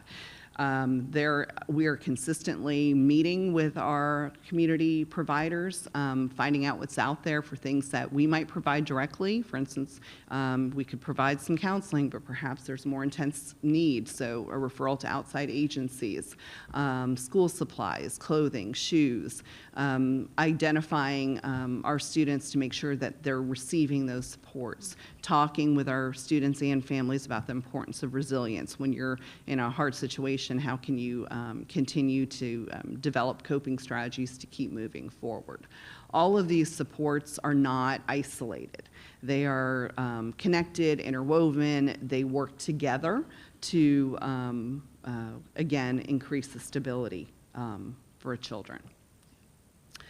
We share a local resource document on our website, and our social workers in particular who are out in the field on a daily basis work with the families to give them access to resources that we might not be able to support.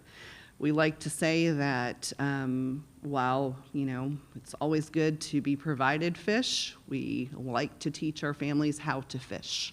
Give them the opportunity to, how do I start? If I need help with, because I have some food insecurities, where are some places that I can go? Showing them how to access those resources so that eventually they do it themselves. How to use our focused parent portal system to connect with the teachers or with the school if a child's going to be absent or is sick or needs maybe some additional support. The last time I did this presentation, I ended it with this exact same slide, and I'm going to have to give Dr. Moore credit for this one. When he first came in, he said lots of things, but one of the things he said, that was a good thing. That was a good thing. One of the things he said was, keep the main thing the main thing. And our community depends on us to provide that high-quality education. In the same way that we depend on them for things that we simply cannot provide. And so having a place where we look at individual students, individual families, thinking about their education of the students first and make those child-centered decisions on what's in the best interest of the child. So that while students experience instability in their homes due to homelessness, school is often the place of safety and security. Schools provide students with a sense of belonging, a consistent and caring environment, and the security of an organized and predictable daily schedule, of all which a foundation for school success. So the goal of our team really is to help support in collaboration with the community, creating as much stability as we can in the lives of students and families so that we can continue moving the needle in supporting our families so that they find a way out of a homeless situation. And I will end that with my contact information. Any questions? Madam Chair, just Yes. as we all get to go to the graduations and the ring ceremonies and the celebrations, and get to see the power and purpose of this work. We should always remind ourselves when we're out doing those things. Ms. Malice and her team are out there making these connections and making these relationships and doing some of this work that really tugs at your heartstrings. So thank you for all that you do. Thank your team for all that you do. It is not easy work. I would imagine most people who are watching this presentation probably don't even realize a school system does this work.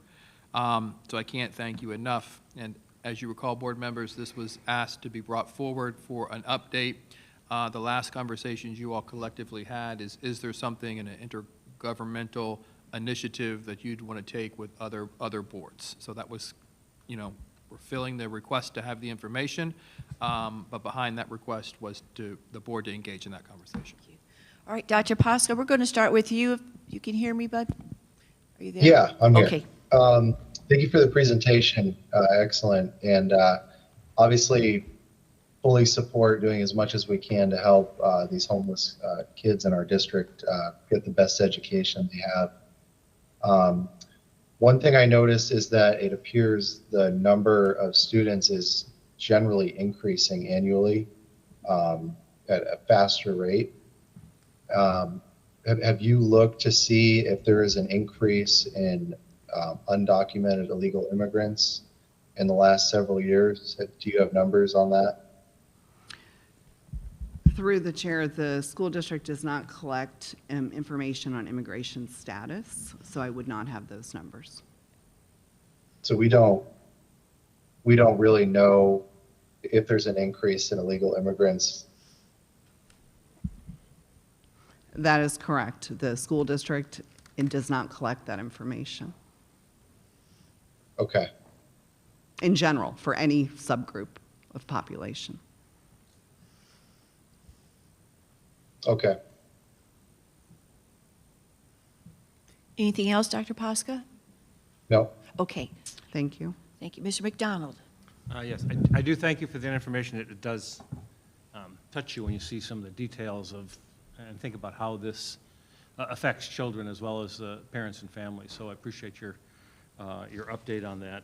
And I'm just wondering if you have any information regarding the ratio, or turnover ratio, or are these people who are students who generally are in this situation for a long period of time? Do we have a lot of new people coming in and old people progressing out? Great question.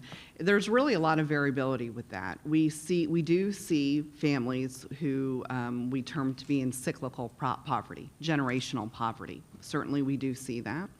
We also see situational things, particularly domestic violence, that creates poverty overnight. And so it really varies within the population. Any guess as to how large that sort of stable portion of the population would be versus those who are coming in? And Of the entire, if I, you know, if you, 567. if you know me well, you know that I generally don't like throwing a number out there unless I have the backup to support the number. If you don't have that, But that's fine. if I were to take an educated guess based on the 12 years that I've served in this role, I would probably say probably about a quarter of the population are names and families that we see on a consistent basis over time. We know the kids, we know the families. They are consistently, living in a situation as defined by McKinney-Vento. However, with that said, the vast majority are really trying to move the needle and find their way out. And when we talk about our community providers and the supports that are in place, one of almost every agency that we work with, an element is case management. And, identifying those root causes of how can we help the families move out of this situation. So sometimes it's immediate support, maybe crisis management. That might be a hotel voucher, for instance, right? Other times it is more long-term, like employability skills. I volunteer my time with Literacy Services of Indian River County, talking about, building literacy of adults so that they can be employable.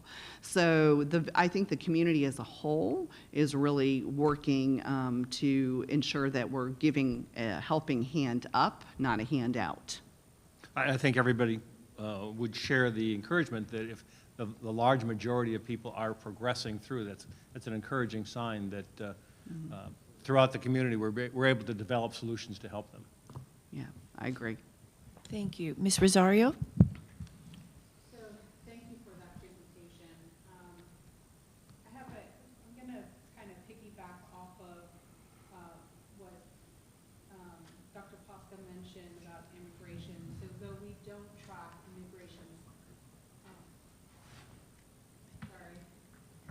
So though we don't track immigration status, I do believe that there is a way that we can track transients, if there were any transients or new students coming into our system, not that they would be immigrants, but new students coming in. So, for example, I'm looking at the chart of homeless students from 21-22 to 22-23. There was an increase of 21%. Was that increase of 21% the same students that we had from one year to another, and just the number of students that we had became homeless?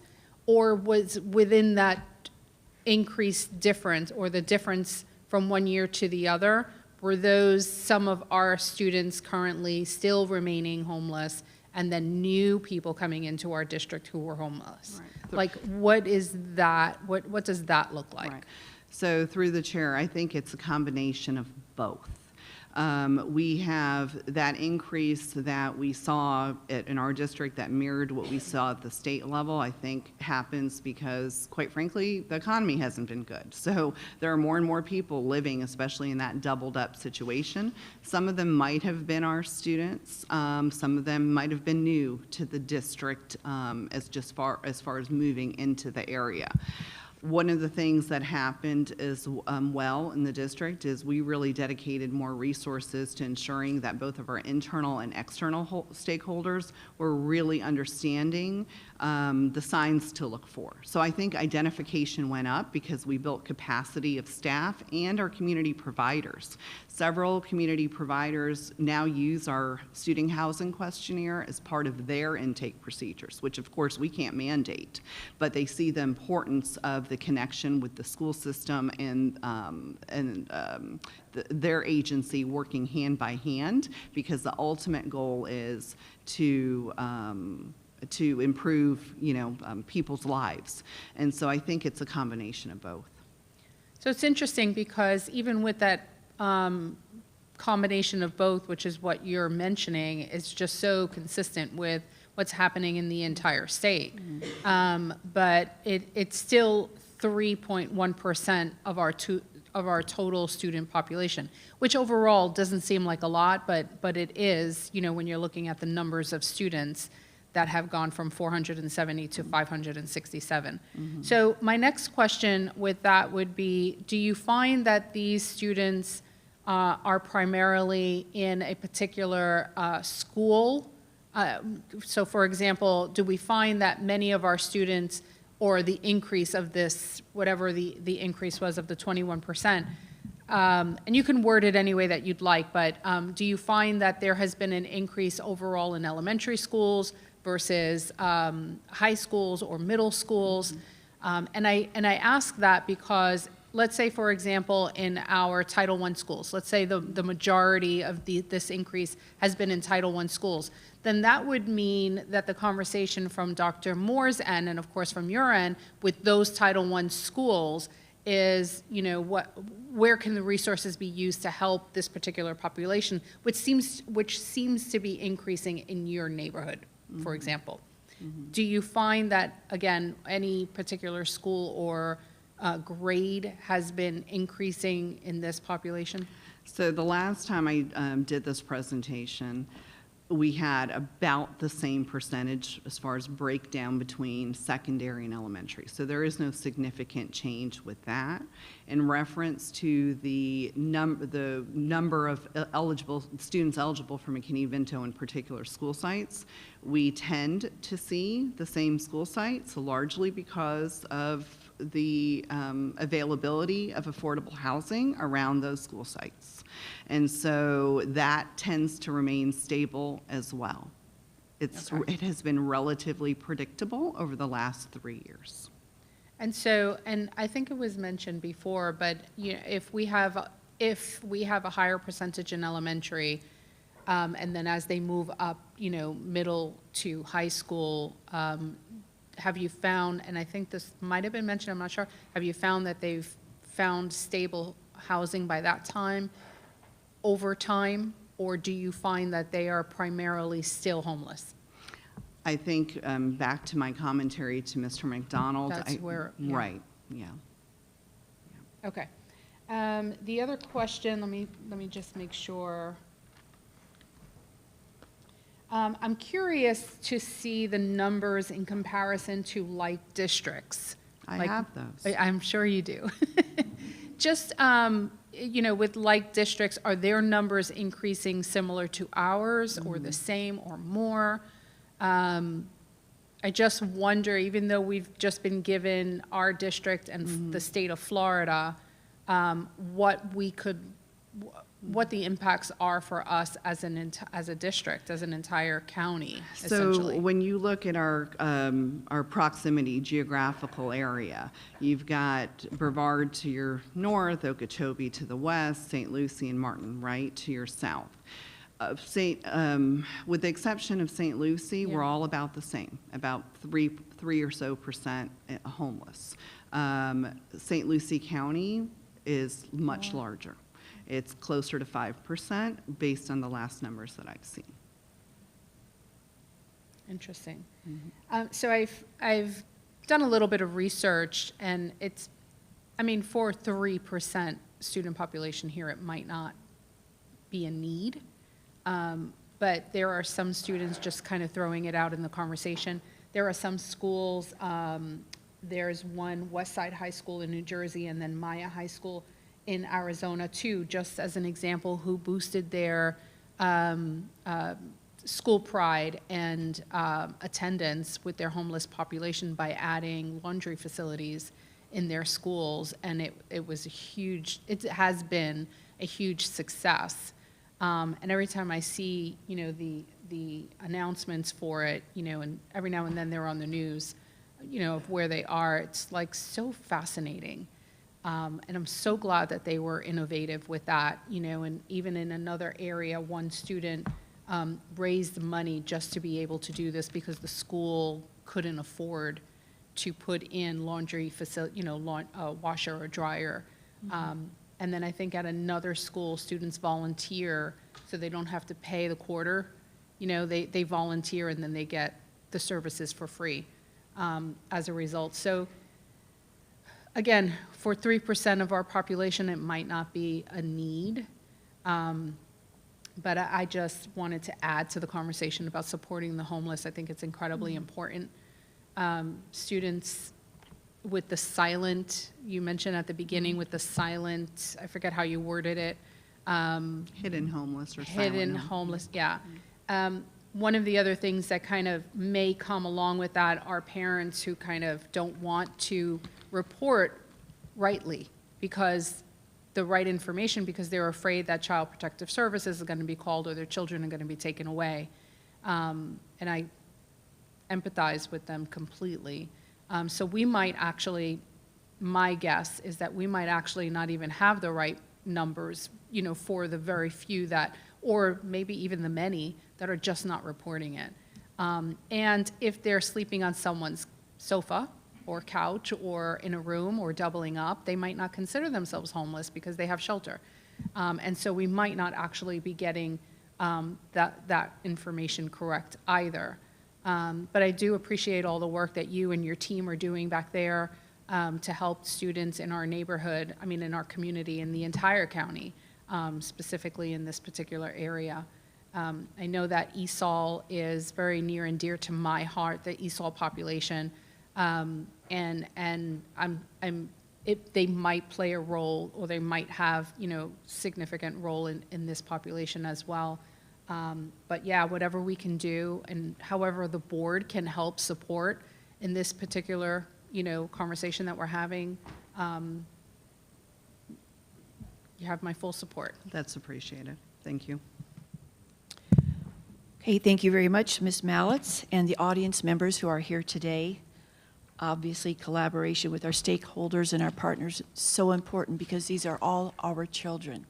When I look at the agenda, you see the first two items absolutely are important. If we can get those legislative priorities out there and get some grants to help with things, cool.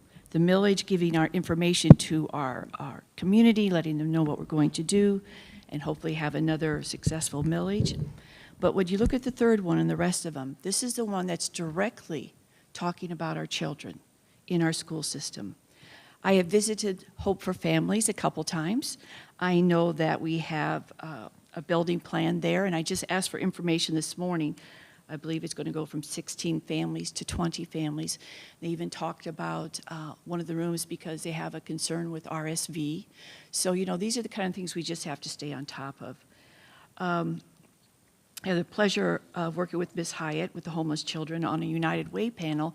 And again, these 4 that we are judging with governance and finance, it's how they are helping our children in our community. Indian River County is unique. We still have about a 54% poverty in Alice.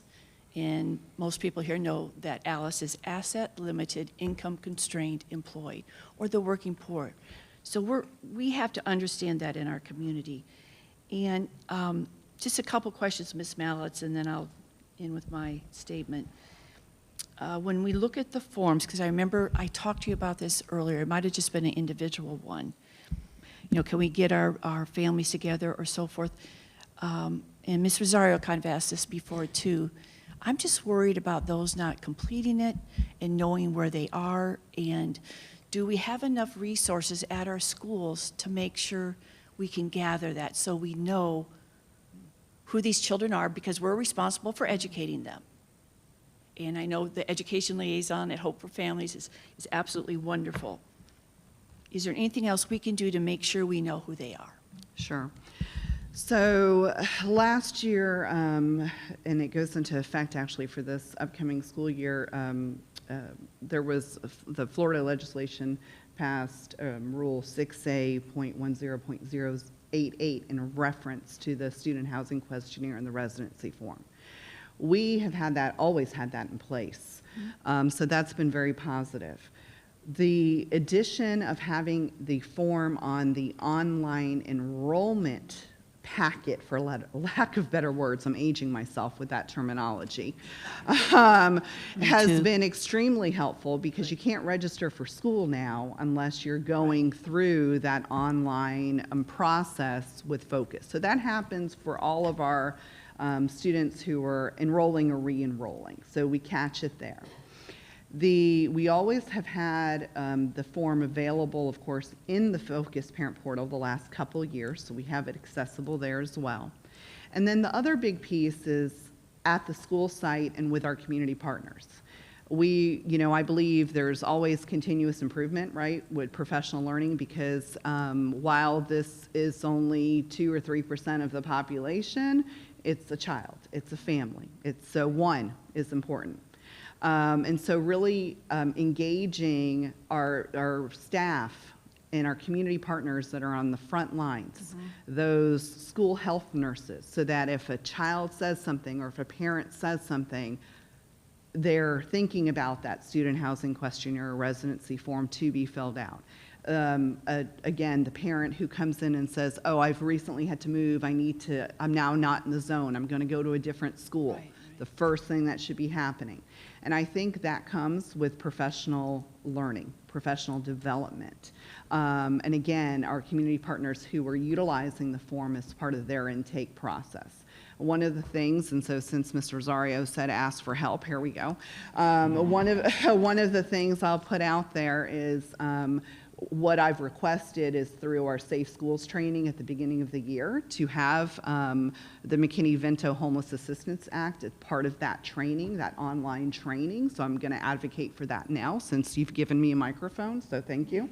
So that all staff members from the get-go understand what it means, what to look for, and it's a very brief online training, similar to what would be happening for bullying or, the other trainings we do. There's lots of them. And then our team will continue to individualize those trainings with our transportation professionals, because sometimes they'll show up at a hotel, where other students are, and magically another child's getting on the bus, right? So we need to, is that bus driver communicating with the school staff to say, hey, I think Johnny's moved, let's check this out. And we'll continue those individualized training sessions with our internal stakeholders and external stakeholders. Thank Great you. question. Last question, do all of our principals, are they aware of their students that are homeless? They are. When a student is eligible for McKinney-Vento, of course, it becomes part of the child's academic record. Sure. So it is protected by FERPA. So we want to, ensure that only staff who need that information Right. get that information. But principals definitely are part of that group, and it's identified within our focused student information system. So principals have access to that.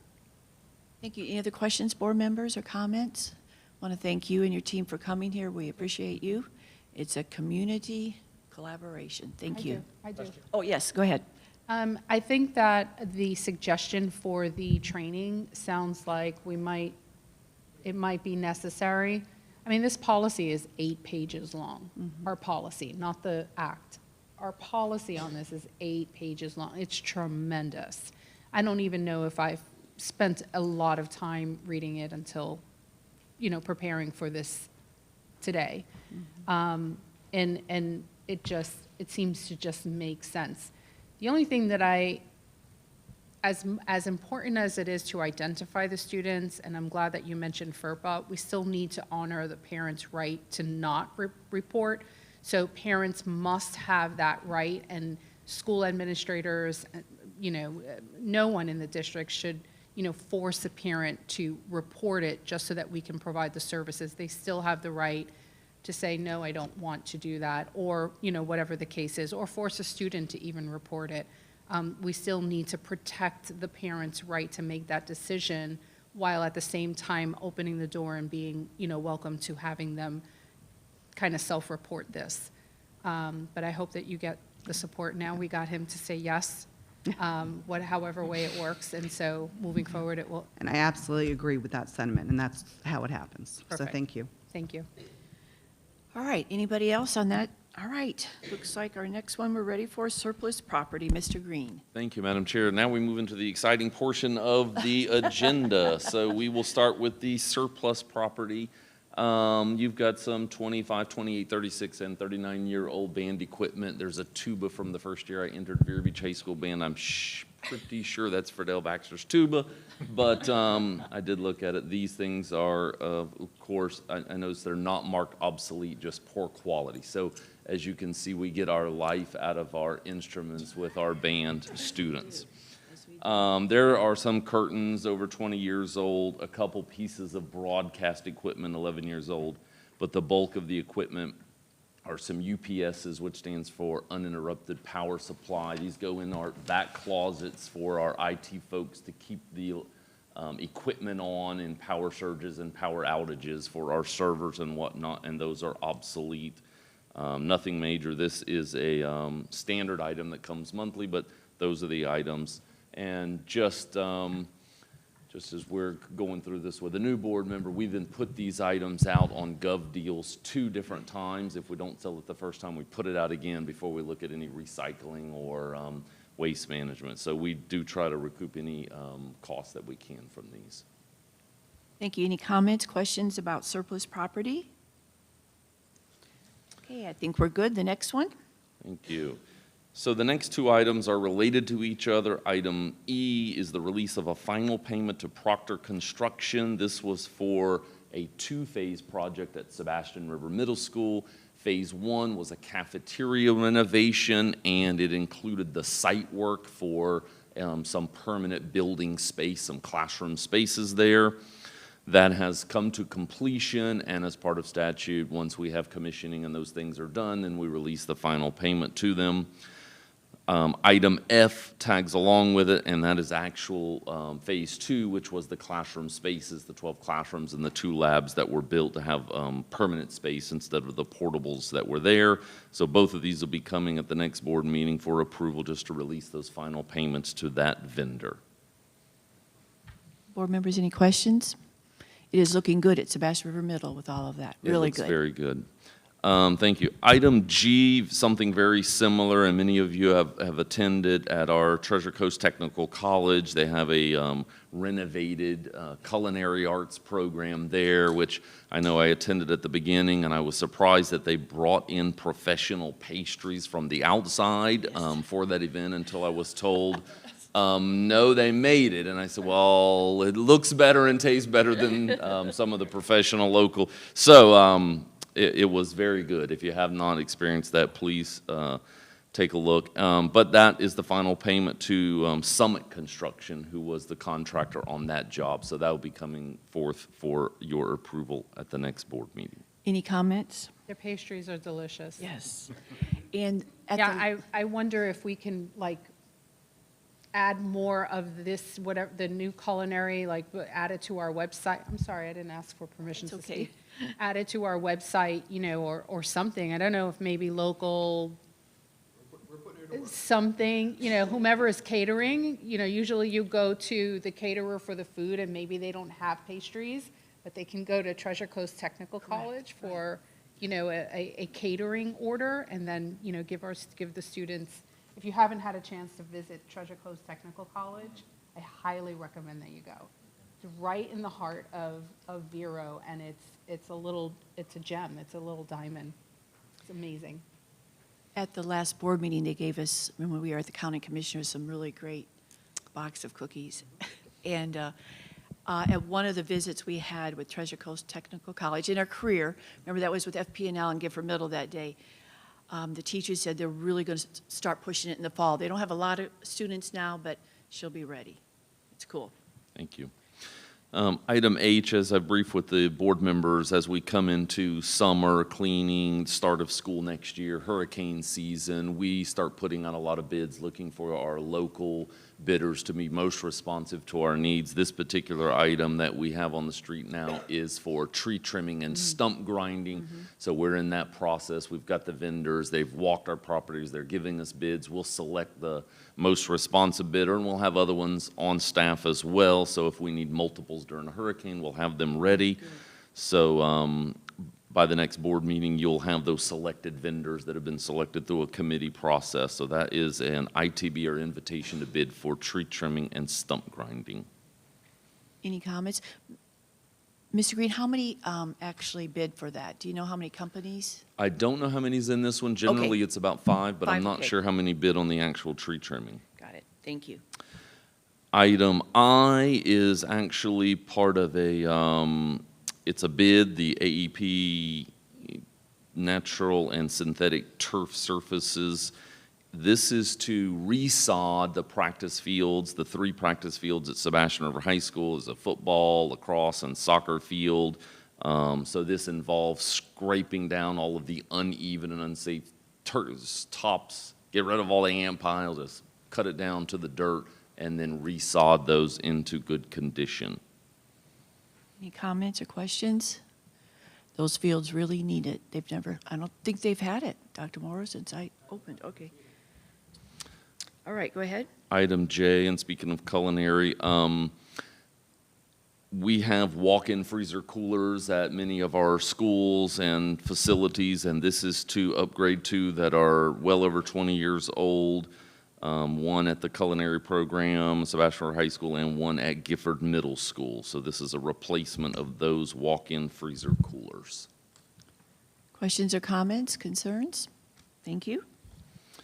Item K is the review of construction management at risk. So this is a contract with a vendor to do some work for a single point of entry project, of which the board gets that specific information during exec session, and you have some information online. This is a continuation of the projects that have been going on, safety and security on our campuses. And this is just to contract with a particular vendor that will do that work. Questions, anyone? Okay. And item L, as you know, several months ago, you improved the instructional calendar, which has the student days and the teacher days. So now we follow that up. We start the work after that. Our payroll manager and all of our team worked together with Human Resources to create the instructional and non-instructional work calendars. So you'll see in the backup a variety of calendars for 180-day student monitor workers to 186-day employees, 190, 220, 244, 250. All of those individuals, your 11-month, your 12-month employees, this lays out their work and pay calendars of when their days off, their paid time, and how that aligns around the student calendar. Both of these calendars have gone through Cabinet, they've gone through IRCEA leadership, and they've gone through CWA, which are two unions, Communication Workers of America and our Indian River Education Association, and they will be presented at the next board meeting for your approval. Thank you. Any questions? There's a different look to it this year. It's a little more colorful. Smaller numbers, I need to look closer, but thank you for that. Madam Chair, that exhausts my agenda, and there are no discussion items. That concludes. Thank you very much. Any final comments, Ms. Rosario? Yeah, if I wait until the business meeting, I'm probably going to wait. I'm probably going to forget. I don't want to forget. This week, I attended the excellence ceremonies. So I just wanted to make a comment of how awesome those ceremonies were. Go ahead. Honoring students who were excelling, were at the top of their class in the ceremonies, both at Vero Beach High School and at Sebastian River High School. And every year, I very specifically look for minority representation. And this year, Sebastian River High School, and I'd love if you could give us a report at some point, just kind of letting us know what the differences were. I think this year, Sebastian River High School's representation increased, which, because I saw so many different, minority groups up there that I don't recall seeing in previous years. So I was pleased at that. I'm not sure that I saw that at Vero Beach High School. And so if we want to, and I'd like for you to investigate this and look into it, because that might be something that, an improvement that we could kind of look into if I'm correct in what I've noticed. And I don't have the numbers, of course, but if I'm correct in what I've noticed, just visually, I think that's certainly an area of improvement that we could kind of take a look at and say, hey, why don't we have, a significant number of minorities who are excelling as the, their counterparts, of other groups might be. So if you could do that, look into through the that chair. and share it with us. I don't have those numbers, Doesn't but have to be a whole workshop, we can put them together. if you can Absolutely. do that. Otherwise, it was fantastic. I loved Vero Beach High School was standing room only in the entire theater, which was incredible. And so I'm just so glad. I mean, there were more family members present than there were students, I think. Oh, yeah. But it was fantastic. Powerful. It really was. And of course, Sebastian, didn't, it was just as awesome. Couple of things I do want to talk about. Cruising in Decay, I saw that on Saturday. I mentioned that a little bit, but I just love the push that our partners in our community are really doing as far as getting our pre-Ks up and running. And I will certainly echo what Ms. Rosario said. Vero Beach High School, they do it for freshmen through senior, and then Sebastian River High School junior and senior. And what I notice, and I notice it every year, when they recognize a teacher or staff member from kindergarten through 12th grade, several elementary came up in both schools. They'll always talk about what a good teacher they are, but what they meant to them with the connection and the relationship and how they knew they cared. It was just absolutely wonderful, both Vero and Sebastian River High School. You should be proud. Absolutely. Thank you. Anything else? How did it go for your first meeting? Great. In fact, I do want to thank particularly everyone here who spent a great deal of time and effort on compiling a lot more information and binders that I will probably ever get through. Yeah. But made a great effort to get me up to speed, and I appreciate it very much, and I noticed it, and thank you. Thank you. Dr. Posca, how are you doing there? Good. Thank you for mentioning me. I just say that I'm sorry I couldn't be present in person today. There's a number of docs that are out sick with different emergencies, and I've not mastered saying no yet. So, Thank you very much. but yeah, I always try to make the meetings. I know. At least I was able to be remote today. Thank you for being on Teams. We appreciate that. All right, everybody, we are going to adjourn this meeting at 2:20. Thank you.